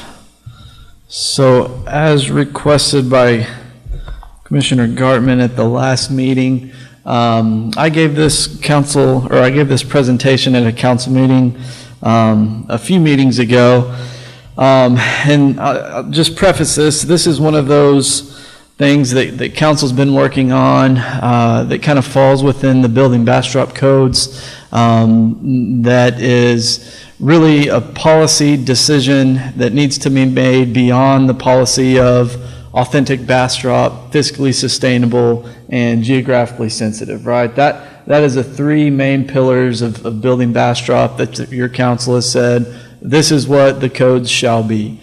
But where does parking fall into that, right? There's some things about parking that could go either way, right? And so this is one of the first, probably one of the first policy conversations within the code that didn't really fit there. Like, we knew streets should be gridded, right? Because it increases walkability and creates a sense of place and all of that. That's fiscally sustainable. That's geographically sensitive. It's authentic Bastrop. It goes back to the Iredell map. We know that. But where does parking fall? And so that just kind of an intro into why we had this conversation at council to begin with. And then we'll kind of talk about building Bastrop a little bit later on another agenda item. So first of all, I already talked about what building Bastrop was, and I already told you why we're doing it. So we'll just continue on. Okay, so how many of you look at the picture on the right-hand side and see a young lady? 1, 2. All right. How many see an old lady? All right, the majority of you. So the old lady, here's her chin. You know, she's got her nose. She's wearing this shawl, maybe a little feather in her hat, right? So those of you who saw the young lady, same feather. Here's her hair. This would be the side profile. That's her eyelashes. This would come down her cheekbone. Here's her chin. This would be the neck. She's got a little necklace on and some fancy wavy thing, right? So until you see the two, it's your perception, right? And so if you've ever been to a training class or something, you might have already seen this picture. So it's all about perception, right? And the picture on the left, if you stare at it long enough, and it doesn't work the best from a distance, but if you look at that, it looks like that picture is moving. Well, it's not. It's stagnant. But there's a perception when you stare at it that those wheels are spinning. So parking in Bastrop, perception is your reality, right? And there is actually a perceived parking problem in Bastrop. When in reality, we have plenty of parking. It just isn't where people want it, all right? So I'm guilty of that as well. Crystal, my wife, will just laugh at me sometimes because I'll drive around the parking lot, or I might make the block even because I can't find a spot I want. There's plenty of open spaces. It just doesn't, feel right for me to pull the truck in, right? So I'm guilty of it. We all are, I think. But the perception is we don't have the parking when in reality it's not where we want it. So statistically, there are 3 to 4 times more parking spaces nationwide than there are vehicles on the road or owned. And then parking actually covers more acreage in urban America than any other land use. So more than single-family housing, more than grocery stores, more than you name it, parking is the #1 land use in urban America. And 99% of parking is free. That's really not how supply and demand works, right? When you have a good or a resource, you drive that market is driven by demand. And when you make parking free, it encourages automobile use, it causes congestion and several other things, and I'll get to that a little bit more. And it also changed how we plan for land uses, and is often referred to as an ill-intentioned or a well-intentioned folly, rather. So how did we get here? So in the picture, most of these are from New York City. It was just a city that lended itself to having a lot of pictures. No specific reason. It's just where we got the pictures from. So walking obviously was the original form of transportation. Your own 2 feet. That's how you got around. Hunter gathering. I don't think I have to get into it too much. That's just how it was, and that's how we got from point A to point B. Then we started evolving, right? Other forms of transportation came along. We had the invention of the wheel, and then we had the invention of the bicycle, and then we had the invention of the horse-drawn carriage. All right, it's a trolley system that was drawn by horse carriage. They had cargo wagons. That's how they moved goods. That's how they moved people. That's how services were conducted. But with this actually did come a lot of challenges. And it was really the first transportation challenge that plagued urban areas. And this was it, right? So this is a newspaper article in the London Times that says in 50 years, every street in London will be buried under 9 feet of manure, right? This was an actual crisis situation in urbanized areas. They called it the Great Horse Manure Crisis of 1894. It was no different in New York City, right? This was a real problem that people couldn't solve. And there was even the world's first International Urban Planning Conference was held in New York in 1898. So the brightest planners in the world got together, took a look at it. Engineers, planners were there. They couldn't figure it out. They said that that civilization as we knew it was doomed because we're all going to be buried by manure. I'm a little disappointed that my predecessors couldn't figure it out, but times were tough back then, and what can you say? So what did solve the problem? It was actually technology, right? Right along the early 1900s, we saw the creation of the combustible engine and vehicles in the 1900s. Henry Ford actually came in and started making them more affordable, and so technology just kind of solved itself, right? We went from less of a horse-drawn market to a more engine and auto-centric. And so our friend Plato says that necessity is a mother of invention. And so out of necessity, I don't know if that was born, but certainly timing worked in our favor here. But if technology would not have come around, like what would have solved the problem? So how did we get there? All right, so again, this is New York City. And around 1913, around the rise of the automobile. And so this is a picture from 1913 in the city of New York City. And so we're over 100 years later, and we're still struggling with what to do with the automobile. It's still a challenge. You could say it's only 100 years. We've been around for thousands, but so it's a relatively new one. But it's still a problem today, over 100 years old, and we're still wrestling it. So what are some things that we've done so far? So cities began requiring off-street parking in the 1930s, and then planners and engineers began regulating parking based on land use. And so, so there's 2 ways to go about regulating parking, right? Monkey see, monkey do, copycat method, and it's also a circular parking logic. So the monkey see, monkey do, it goes back to there was really no one way to regulate parking, and we just knew it had to be done. So if I saw that Dripping or some other city of Austin regulated parking this way, hey, that sounds great. Let's plug it into the city of Bastrop ordinances, and that's how we'll get to our parking regulations, right? So nobody really had a rhyme or reason behind it. It was just, it works for them. Why won't it work for us? And let's go with it. The circular parking logic, however, it came into creation with engineers and planners. So you have the Institute of Transportation Engineering Handbook, and that's how you get trip generation, right? Well, that trip generation is built on maximum trips per use. And so you're driving your minimum parking standards off of maximum trips per use that is regulated, and then those become your minimums. So it's this circular logic that your peak demand is driving your minimum standards, which is encouraging automobile traffic, which is creating more trip demand, and then your parking regulations just kept going up and up and up and up. So it's just kind of this circular thing. And there was a great quote by Simon Sinek. He wrote the book Start with the Why.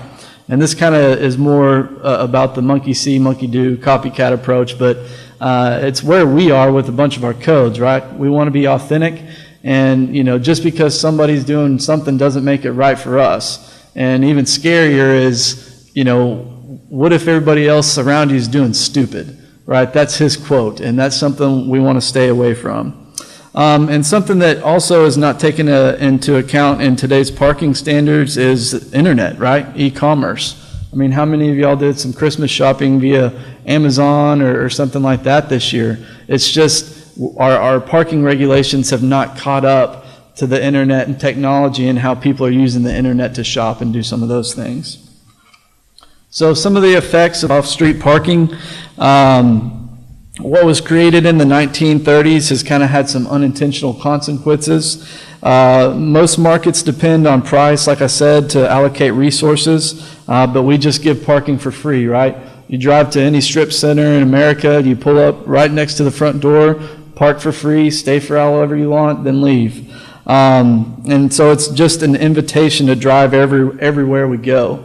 It degrades urban design. It's not, doesn't create walkable, very friendly. And myself, if I'm going to Bed Bath & Beyond in this picture, when I'm done at Bed Bath & Beyond, I will hop in my car, cart my family down to the other side of the strip mall in my vehicle, and then go into another store. I won't walk it.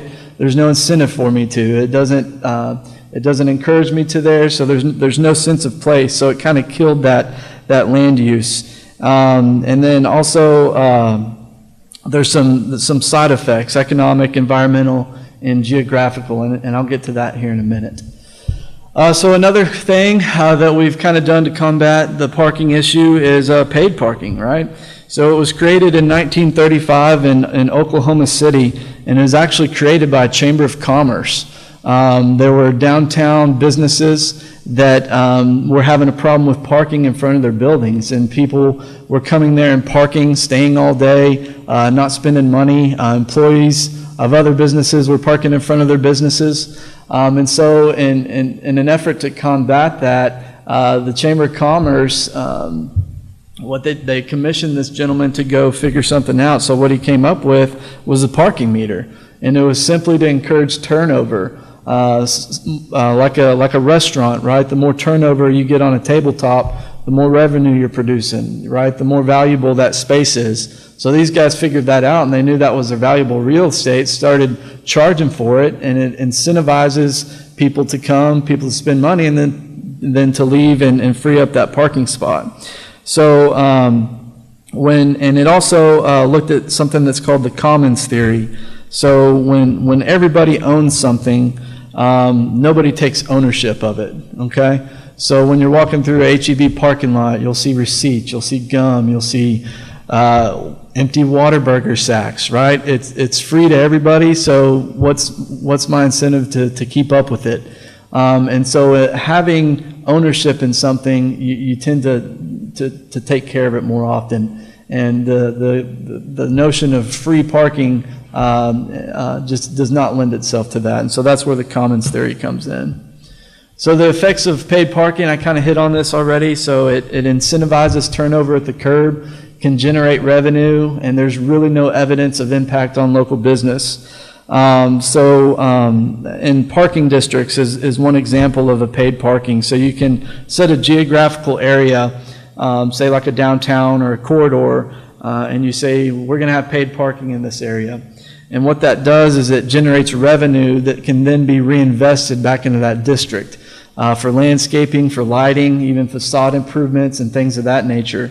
So what you're doing is you're taking that revenue and keeping it within that district. And some people think that it can get spent otherwise, but when it's reinvested back into that district, it makes a big difference. And from a follow-up presentation I gave to council on this same topic, there were two neighborhoods in Pasadena, California, very similar in size, demographic, and the two of them in the 1980s were kind of flourishing. And then in the 1980s, old Pasadena hit a slump and they started deteriorating, and they couldn't quite figure it out, but they instituted a paid parking program, and it started generating revenue for that community that they started putting back into it. And in the 1980s, it was only producing $250,000 a year in sales tax, and in 2015, I believe, was the statistic, it was generating over $3 million from sales tax alone. So that benefit from having that paid parking actually benefited not only the businesses but the city as well.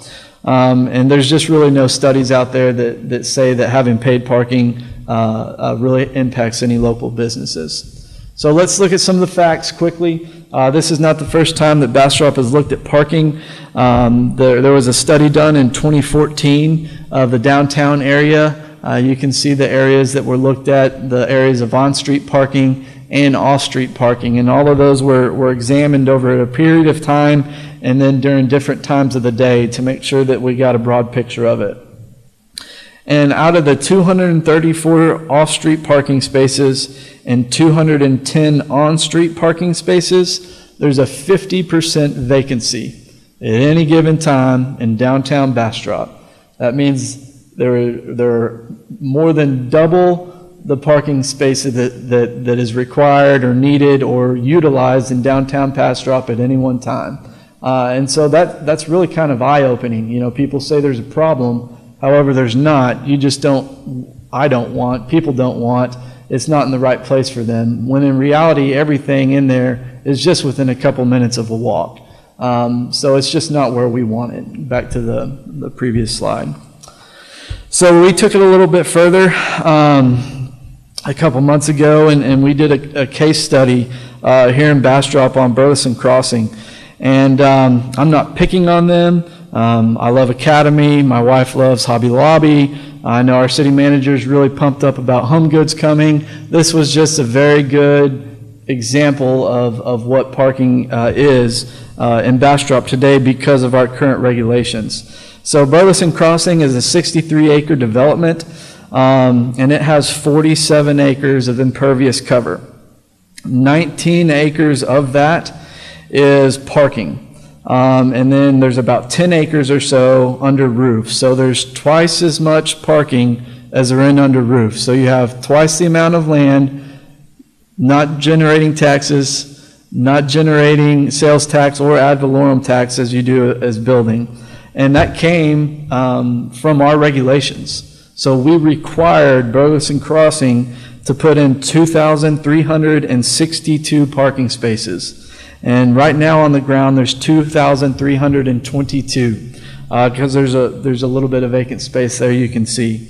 And so Viviana did a great job on this and helped look at this site. And we determined that out of those 2,300 that we required, there is an 80% vacancy rate out there in those parking lots. So 80% of that parking lot is sitting vacant. And it wasn't just Burleson Crossing. So she also looked at 8 different destination points within the city, both private and public. We looked at Hunter's Crossing, Walmart, the movie theaters, Buc-ee's, City Hall, the Civic Center, and again, there was a 76% vacancy rate over those 8 destinations, and they were all at our required parking. So the lesson learned is what we're doing is not working, right? We think there's a problem, and there's just really not. So taking that a little further, so this is the detention pond at Burleson Crossing. If you've driven by it, it's huge. You can't miss it. It's gargantuous. It's just enormous. So this is a 3-acre pond on a surface level, okay? And so I'm not an engineer, so I leaned on Strand and Associates to help me out with this and determine what that means in terms of water volume detention. So an acre foot is how we measure capacity, okay? This is a 35-acre foot pond. And how you can imagine that is 1 acre of land under 1 foot of water. All right, that's 1 acre foot. And so this pond is capacity at 35 acre feet. And so of that, when we got back to the parking, 17.5 acre feet are attributed to parking, right? So over half of this gigantic parking, or this gigantic detention pond, is directly attributed to our parking regulations. And much like the 80% vacancy rate in the parking lot, this detention pond sits empty 99% of the time, right? Even with yesterday's rain, you drive by there, there's very little water in it, right? There's at one area, and it's just sitting empty. So it's not geographically sensitive, and it's not fiscally sustainable, right? So we have to do different. So knowing that and knowing where we are, so if this is the slide that Virginity did for us out of the fiscal impact model, and so this shows Bastrop in terms of revenues on a land use basis. And when they did that study, we were about, I can't read that, $4.5 million a year in the red. And if you put that over the several years, it's like $72 million that we're in an operating deficit just to keep up with our roads. So we know that we have to do different, and parking is one of those things. So if you looked back at Burleson Crossing, right, and it was making up half of that detention pond, if we would have reduced parking that's 80% vacancy rate by just 50%, that would give Burleson Crossing, a 62-acre development, 10 more acres, 10 additional acres of developable land for residential, for mixed use, for retail, right, that generates ad valorem taxes and sales tax. And so just by doing that on that one site would completely change, the fiscal outlook for that property. So we know what we're doing is not working, and kind of what's the answer to that question. So is technology going to save us again? I don't know. I don't think so. If it is, I'm not smart enough to figure it out, and so I'm going to, I guess, work a few more years. But autonomous vehicles, different apps that you can use to get around. Some are arguing that the autonomous vehicle will actually add to congestion because it doesn't do away with the automobile. It just changes what you can do in it, right? So if I can have a meeting on my commute to work, I might be encouraged to drive more often. You still got to park it. You still got to fuel it. You still got to have a road to drive it in, right? So it's really not an answer in terms of congestion. But we also have to look at changing times. So there was a study done in 2017 that said that 63% of millennials want to live in a place where they do not need a car, period. Not that they need to use it to go to the grocery or mom and dad, that they want to walk to work. They don't want to own a vehicle in the place that they live, 63% of them. So in our auto-centric land use planned city, we need to do different. And we need to make informed decisions on how we do that and how we look towards the future.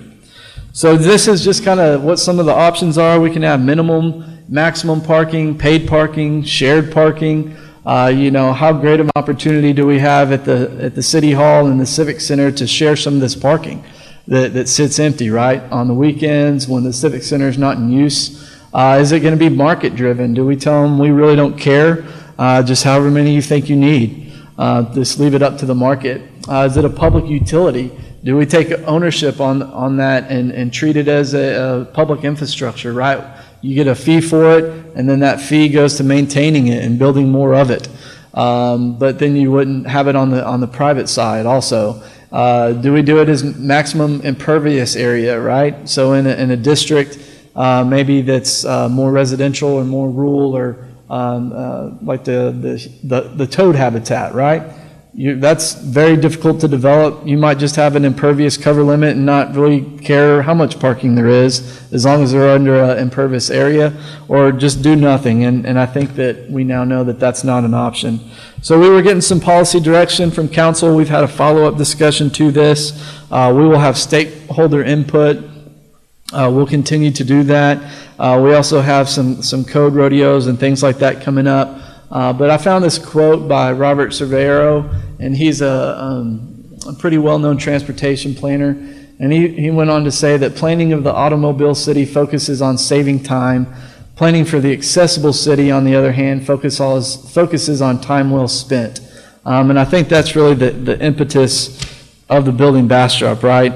We want to build a place. We want it to feel like Bastrop for the next 100 years. We don't want it to feel like another bedroom community outside of Austin and just kind of get railroaded. So we want to be prepared when that development hits us. So that's where we are on parking. I think it's a good conversation, and we're getting some great input from City Council, and they're really kind of stepping out there and really thinking how parking fits into the different character districts, and where is impervious parking appropriate, and where are parking districts appropriate, and we're working through that. We're not there yet, but this is one of those conversations that we've had with them that we will then bring to you at the appropriate time once they kind of set those bumpers, and then we'll have a conversation about it, and you all can make recommendations. So that is parking. Any questions?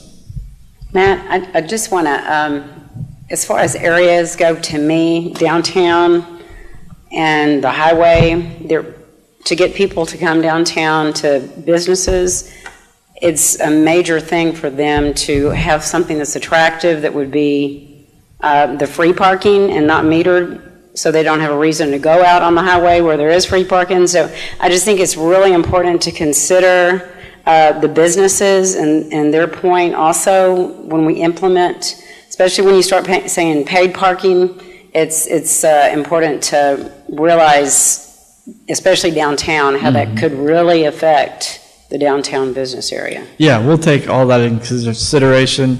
Like I said, nothing has been decided on yet. I'll tell you, we're looking at paid parking downtown, but again, nothing has been determined. So, I have a question. Sure. A lot of projects require accessible parking, handicap and accessible parking based on a ratio. Sure. How is it, if we're moving forward and we're basically saying, we're not going to push parking, and the owner, the developer has to answer that on a federal level, how they addressed it. How our cities are planning moving forward with that? Yeah, I don't think I said that we're not going to deal with parking. We're just going to do differently with parking. So certainly when there state and federal regulations such as ADA compliance, we'll comply with that. However, we're going to comply with it based off of that, but we're not going to dictate. So a Home Depot might have 6 handicap spots, but then we're requiring them to have 600 additional spaces, where that might be a little, well, it not might be, it's overkill, right? So they'll still have their 6 handicap spaces because that's state law, right? And that's ADA driven. But then what's above and beyond that, that's where we're going to start taking a look at, right? So we're not going to not be ADA compliant or anything like that. Certainly not a topic of discussion that we're even going down. But it's just the rest of the required parking, how is that dealt with? Matt, thank you for bringing this here. After I saw it in the city council, it was like, yeah, we all need to see the same material. Just one of the concerns I've got, you presented a lot of stuff like a lot of big cities go through, and we've all been to the big cities with the parking meters and parking garages and all the other metered stuff. Even Austin is talking about trying to do mass transit. I don't think we're ever going to have mass transit. We're talking about trying to make neighborhoods walkable, so we may be able to reduce the amount of car traffic. But I think we are still going to be an automobile-based community. And I think off-street parking to deal with both our residents as well as our visitors that we're trying to encourage is something we've got to make sure that we have an adequate amount for, and it's easy for them to use. And plus they're in the right locations. Yeah, we got a ton of stuff out there, Bertelsen Crossing, but doesn't support the downtown districts. When we have something going on downtown, do we have enough parking in the downtown area for these events for them to use it? So I think that's the balance that we have to try to find as we go through this parking discussion. Understand. I understand your position. But if you look at the statistics, we're not under parked downtown. So, but again, that's something that council take into consideration as we move forward with some of these policy discussions. It would be nice if all the parking averaged out, but we all know it all spikes around a certain event between a certain hours, and we saturate all the parking spots. Yes, but when you require your minimum standards to be based upon your peak hours, that's not good stewardship of anything. And so that's what we're looking at. And again, nothing's been set in stone, but it's not just Burleson Crossing. It's not just anywhere. We looked at 8 destinations and we're 76% vacancy rate. So to say that, and one of the things that, and I don't know, I'm done with parking. We can move on to some, we can talk about some of the other things that tie into this on the council update. We can do that, or we can take the council update and then move to the next item, whichever y'all want to do first.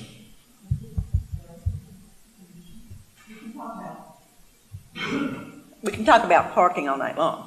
I don't want to talk about parking. I want to talk about transportation and some of the other things council's Is that doing. going to But tie into 3E? what is 3E? I don't have the agenda in front of me. Evaluation, Chapter 4, Housing and Neighborhood? No, ma'am, it will not. It'll fall under the council You wanna go to update. 4A, It will under 4A if and then that's, come back to 3. we can do that. Okay. It's all right with you, if it's all right with the commission. Let's go. 4A? All right. So to that point on automobile centric, so what we did is or council took a look at, is rethinking transportation. And if you go back to 1920, the map's sitting right over there. It's the Iredell map. So the city of Bastrop hired somebody to come out and lay a grid street network over the city of Bastrop. So that's authentic Bastrop. And that's downtown Bastrop. And so when Matt Lewis did his DNA analysis, one of the things that he noticed was the grid network of streets. It's been here since 1832. 1832, right? It's 187 years old. It works. It's fiscally sustainable. Why does it work? Because it's inviting. People walk it. Why do people walk it? Because there's grid streets, right? So that's one thing that we're looking at taking and incorporating. So it's not just about the automobile. We're going to plan for the automobile. We're going to plan for cyclists. We're going to plan for pedestrians. We're going to plan for other things. But the great thing about the grid system is it's been here since 1832, and it's accommodated everything up to today. So 187 years worth of innovation. And so it works. Right, and we know it works because if you look at Kevin Shepard's fiscal sustainability model, it's one of the only areas in town. That's a poor picture. Let me see if I can use this zoomy thing. Yeah, there we go. Figured it out. So that's on a vertical level.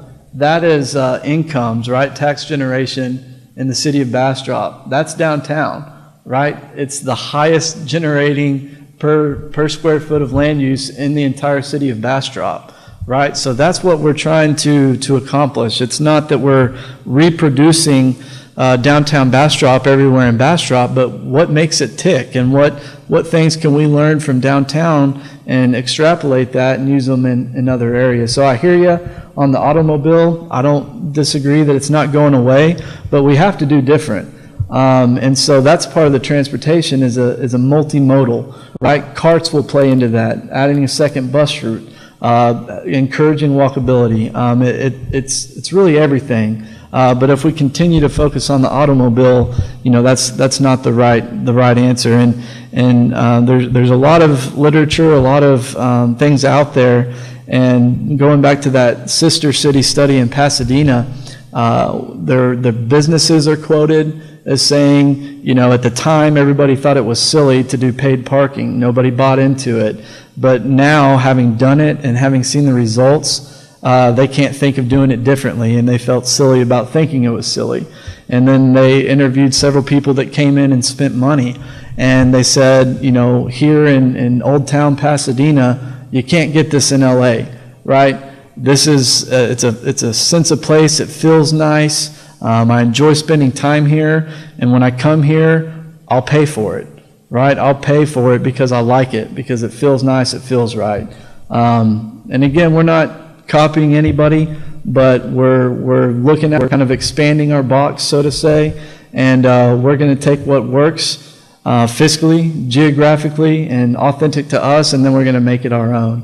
But they're great conversations. It's kind of pushing the limits on a lot of things, and it's a great thing to be a part of, and I look forward to all of y'all being a part of those conversations. But to that point, the building Bastrop is about council's policy, and from geographically sensitive, authentic Bastrop, and fiscally sustainable. So parking is one of those things we had to take to them first, and we'll continue to have those conversations until we kind of get the bumpers right. In the bowling alley, you put the bumpers up in the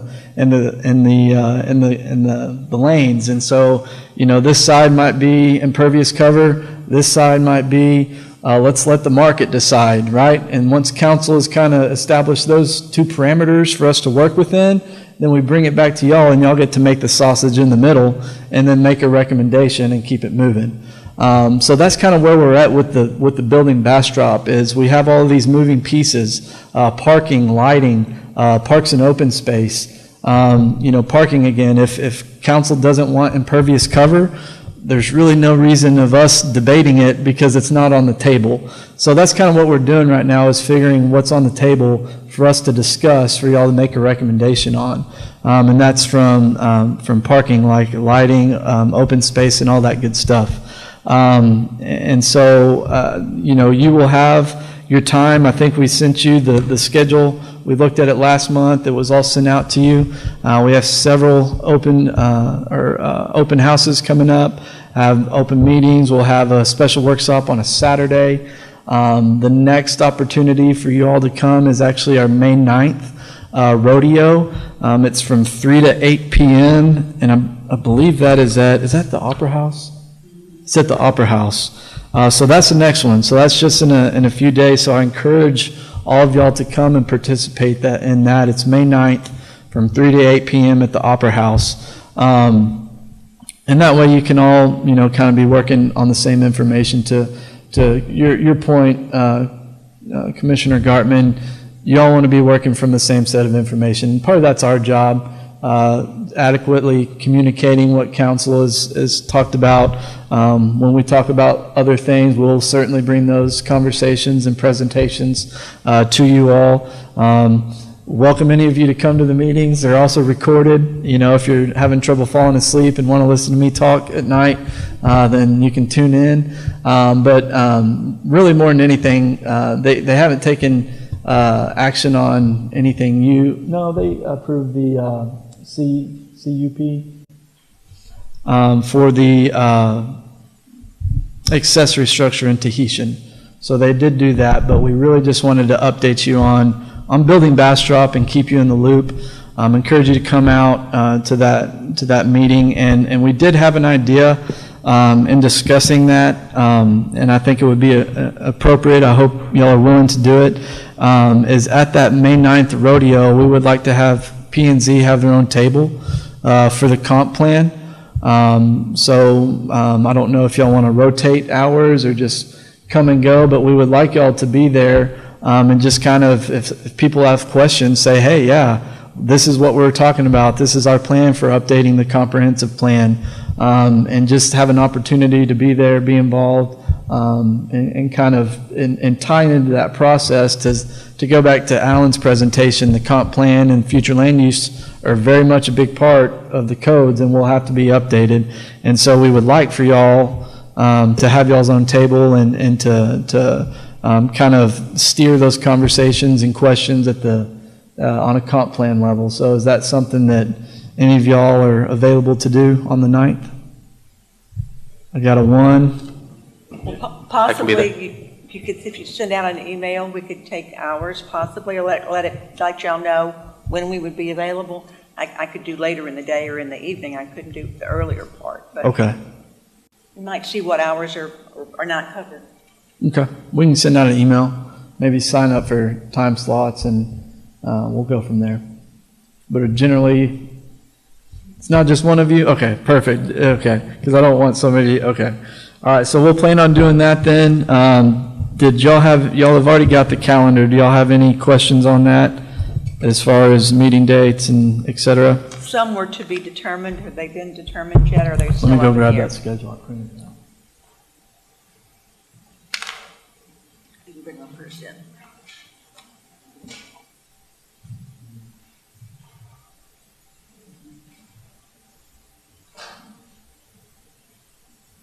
I don't think I printed out the most up-to-date. My apologies.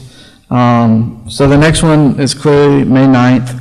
May 24th, we'll get the codes. We know that. May 29th is a joint P&Z and council meeting. So what I'll do is go back and put times to this and resend this out. Okay? Any other questions on building Bastrop or where we are? Or? I just kind of have one request. The May 29th meeting that's between us and city council, if it could slip to the day after our planning and zoning, to the 1st, I wouldn't object at all if it's possible. Okay, I think right now we're planning on meeting the 29th and the 30th. Yeah, because the 29th, we have a regular meeting on the 30th, but if Yeah. that 29th meeting could by any chance be moved to Yeah. the 1st. I think the 29th is pretty much set in stone. The 30th, if we don't have any additional material, that's something we can no, because we'll be reviewing the comprehensive plan. So building Bastrop will be the topic of discussion on the 29th. That's the only thing that, I believe it's the only thing we'll be discussing jointly. And then the 30th, we'll pick back up with our comp plan review. And any additional items, I don't know if we have anything in the pipeline at this time. And if you can get those documents to us earlier than, what is it, the 24th now?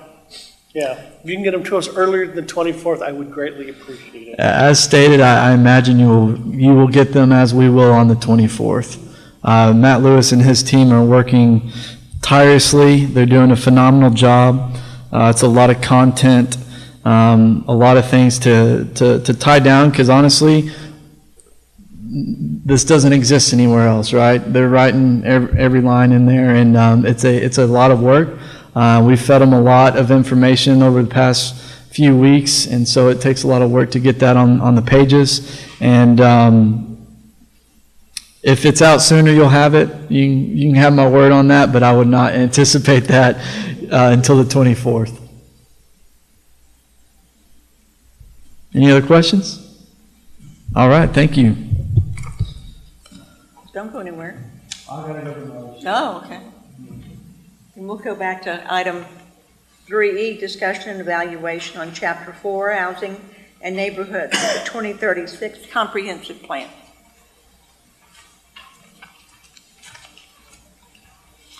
Okay, so as requested, we are going to start diving into our comprehensive plan for the annual update. So we sent out a schedule. We kind of laid out a plan last time of how we would eat this elephant, so to say. We decided we'd start with Chapter 4, Housing and Neighborhoods, because a lot of it is statistical data, different demographic numbers and things of that nature. So if you look at Chapter 4, we've broken it down. We said we'll look at it this month, May and June. Will give us ample time to get through Chapter 4 of the comp plan. So the topic areas that are in Chapter 4 are, of course, an introduction, housing type and mix, housing condition and occupancy, housing affordability, housing assistance, neighborhood development, and goals and objectives. So this chart right here outlines the different goals and objectives for Chapter 4. We can go over them one by one if you like. We can start looking at the individual chapter if you like. But that is really kind of where we're at today. Like I said, we have 3 meetings in which to accomplish this review.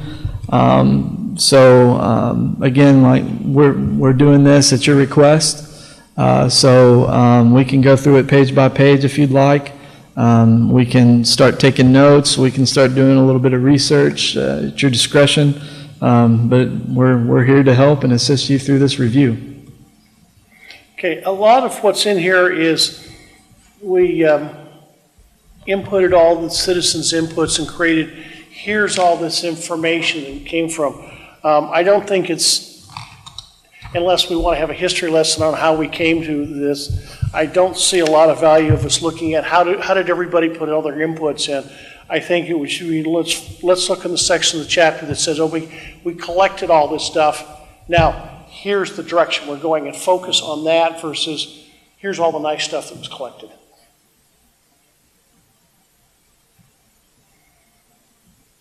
Okay. So do you have any recommendations? I am having trouble figuring out where all the input ended and the recommendations began.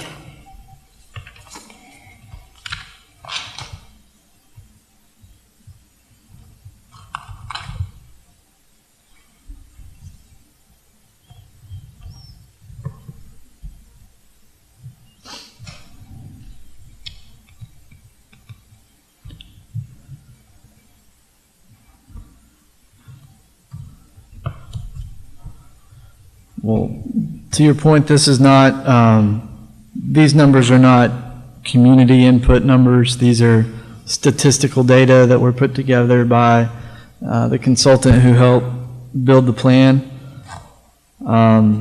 So I think this was just intended to give a base point of the community, where you are. So to Alan's point, where were you, or what you had, where you are, and where you're going. So this is what you have, and that's kind of the basis of this chapter for the housing and neighborhoods, is just to get a statistical summary of what is the demographic and housing makeup of the city of Bastrop.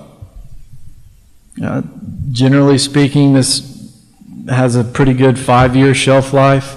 There's not much point in updating it within 5 years, so we're getting close to that point, but I don't know that enough changes have occurred for us to spend a lot of time updating a lot of these statistics until that 5-year mark. We're just really now starting to see a lot of the new building and the new neighborhoods are coming online, and the larger developments that hopefully foresaw and spoke to the future. On page 430, you've got the summary of your goals and objectives on housings and neighborhoods, and then on 431 it talks about implementation. Mm-hmm. So that's pretty well the way I look at it, the summary of what came before with all the numbers and the statistics and the like. So I didn't see a whole lot that needed to be updated on this. I don't know if the other commission members do.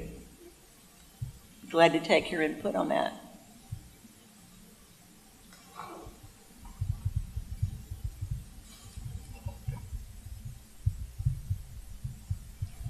Got a question?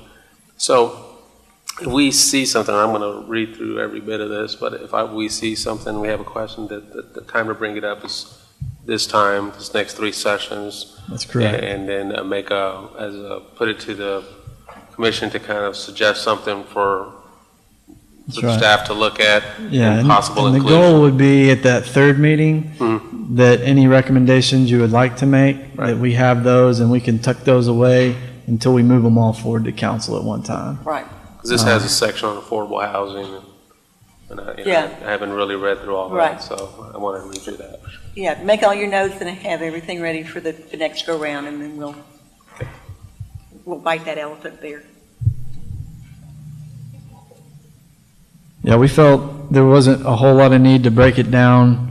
Additionally, it's only 31 pages, a lot of statistics. Probably won't need any tweaking, but to your point, there might be something in there, worth doing. And be quite honest, the deeper you get into it, you might think, you know what, that'd be more appropriate after our codes are adopted, and that's an okay answer too.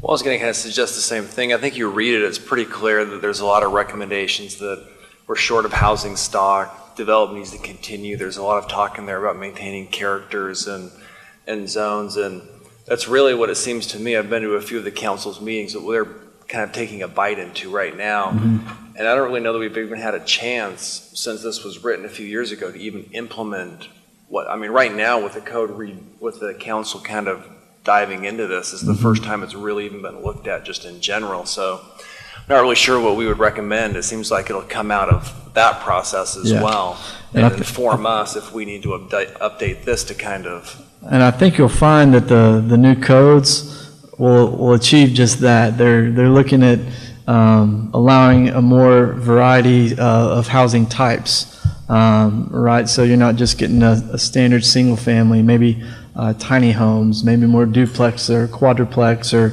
they've had discussion of a home, and there's certainly several of them here that are now an office, and what if that goes back to a home, and all those different things. So I think the codes will really answer some of these goals, be the answer to some of the goals and objectives in this chapter. Well, because you read this, and I read this, and it sounds wonderful, but I don't really see that it reflects Bastrop in a great way, at least as far as our trends going forward from where we were in the past, where hopefully after the next 6 months, our trends will be in line with the comprehensive plan finally. Although I read it a few years when it was first developed, I'm cold on a lot of this. So reading it now will help refresh, and when we do have the new codes to mesh with this, we'll be more familiar with where it started to begin with, what we're trying to put it all together. Sure. So although we may not have a whole lot of recommendations right now, I think it's a beneficial exercise for us to begin reading it again. And you're not required to change anything in here. You're just asked to review it, and that's what we're doing. I think one of the things, when I was reading through also that was very interesting that we have covered were in some of the rodeos that we did, we've discussed so much of this is in here, so it's kind of exciting to have it all going on, syncing together so that it will all be the best it can be. Absolutely. Like in 2016, it's what the citizens said they wanted. Oddly enough, when we held the public conversations and invited them to tell us what they wanted, it's still what they wanted. And I think we're trying to achieve that with the Building Bastrop codes.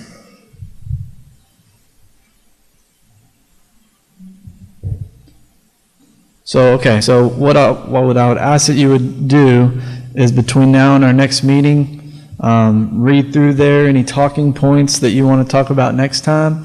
If you could email that to staff, that way we can have a list of them so we can kind of schedule them out and have, depending on what we get back, maybe we'll have a slide for each one and that language, and if there's anything pertinent to the code that's being written right now, we can kind of discuss that at the same time. So if that all will work for you, we'll take this second meeting to really get into the meats and bones, and then the third meeting to kind of finalize those recommendations. That work for everybody? Lots of nods, yeah. Okay. Thank you, sir. Thank you. We've already done the rest. Yeah, we did updates. Are there any individual requests from the commission for particular items to be listed on future agenda? Nope. I think we're going to have a lot on the future agendas. I'm glad to hear y'all so silent for once. That's comforting. That's right. All right, then we move on to item 5. Make a motion to adjourn. Motion to adjourn. Is there a second? All in favor? Opposed? Stay here. Thank you.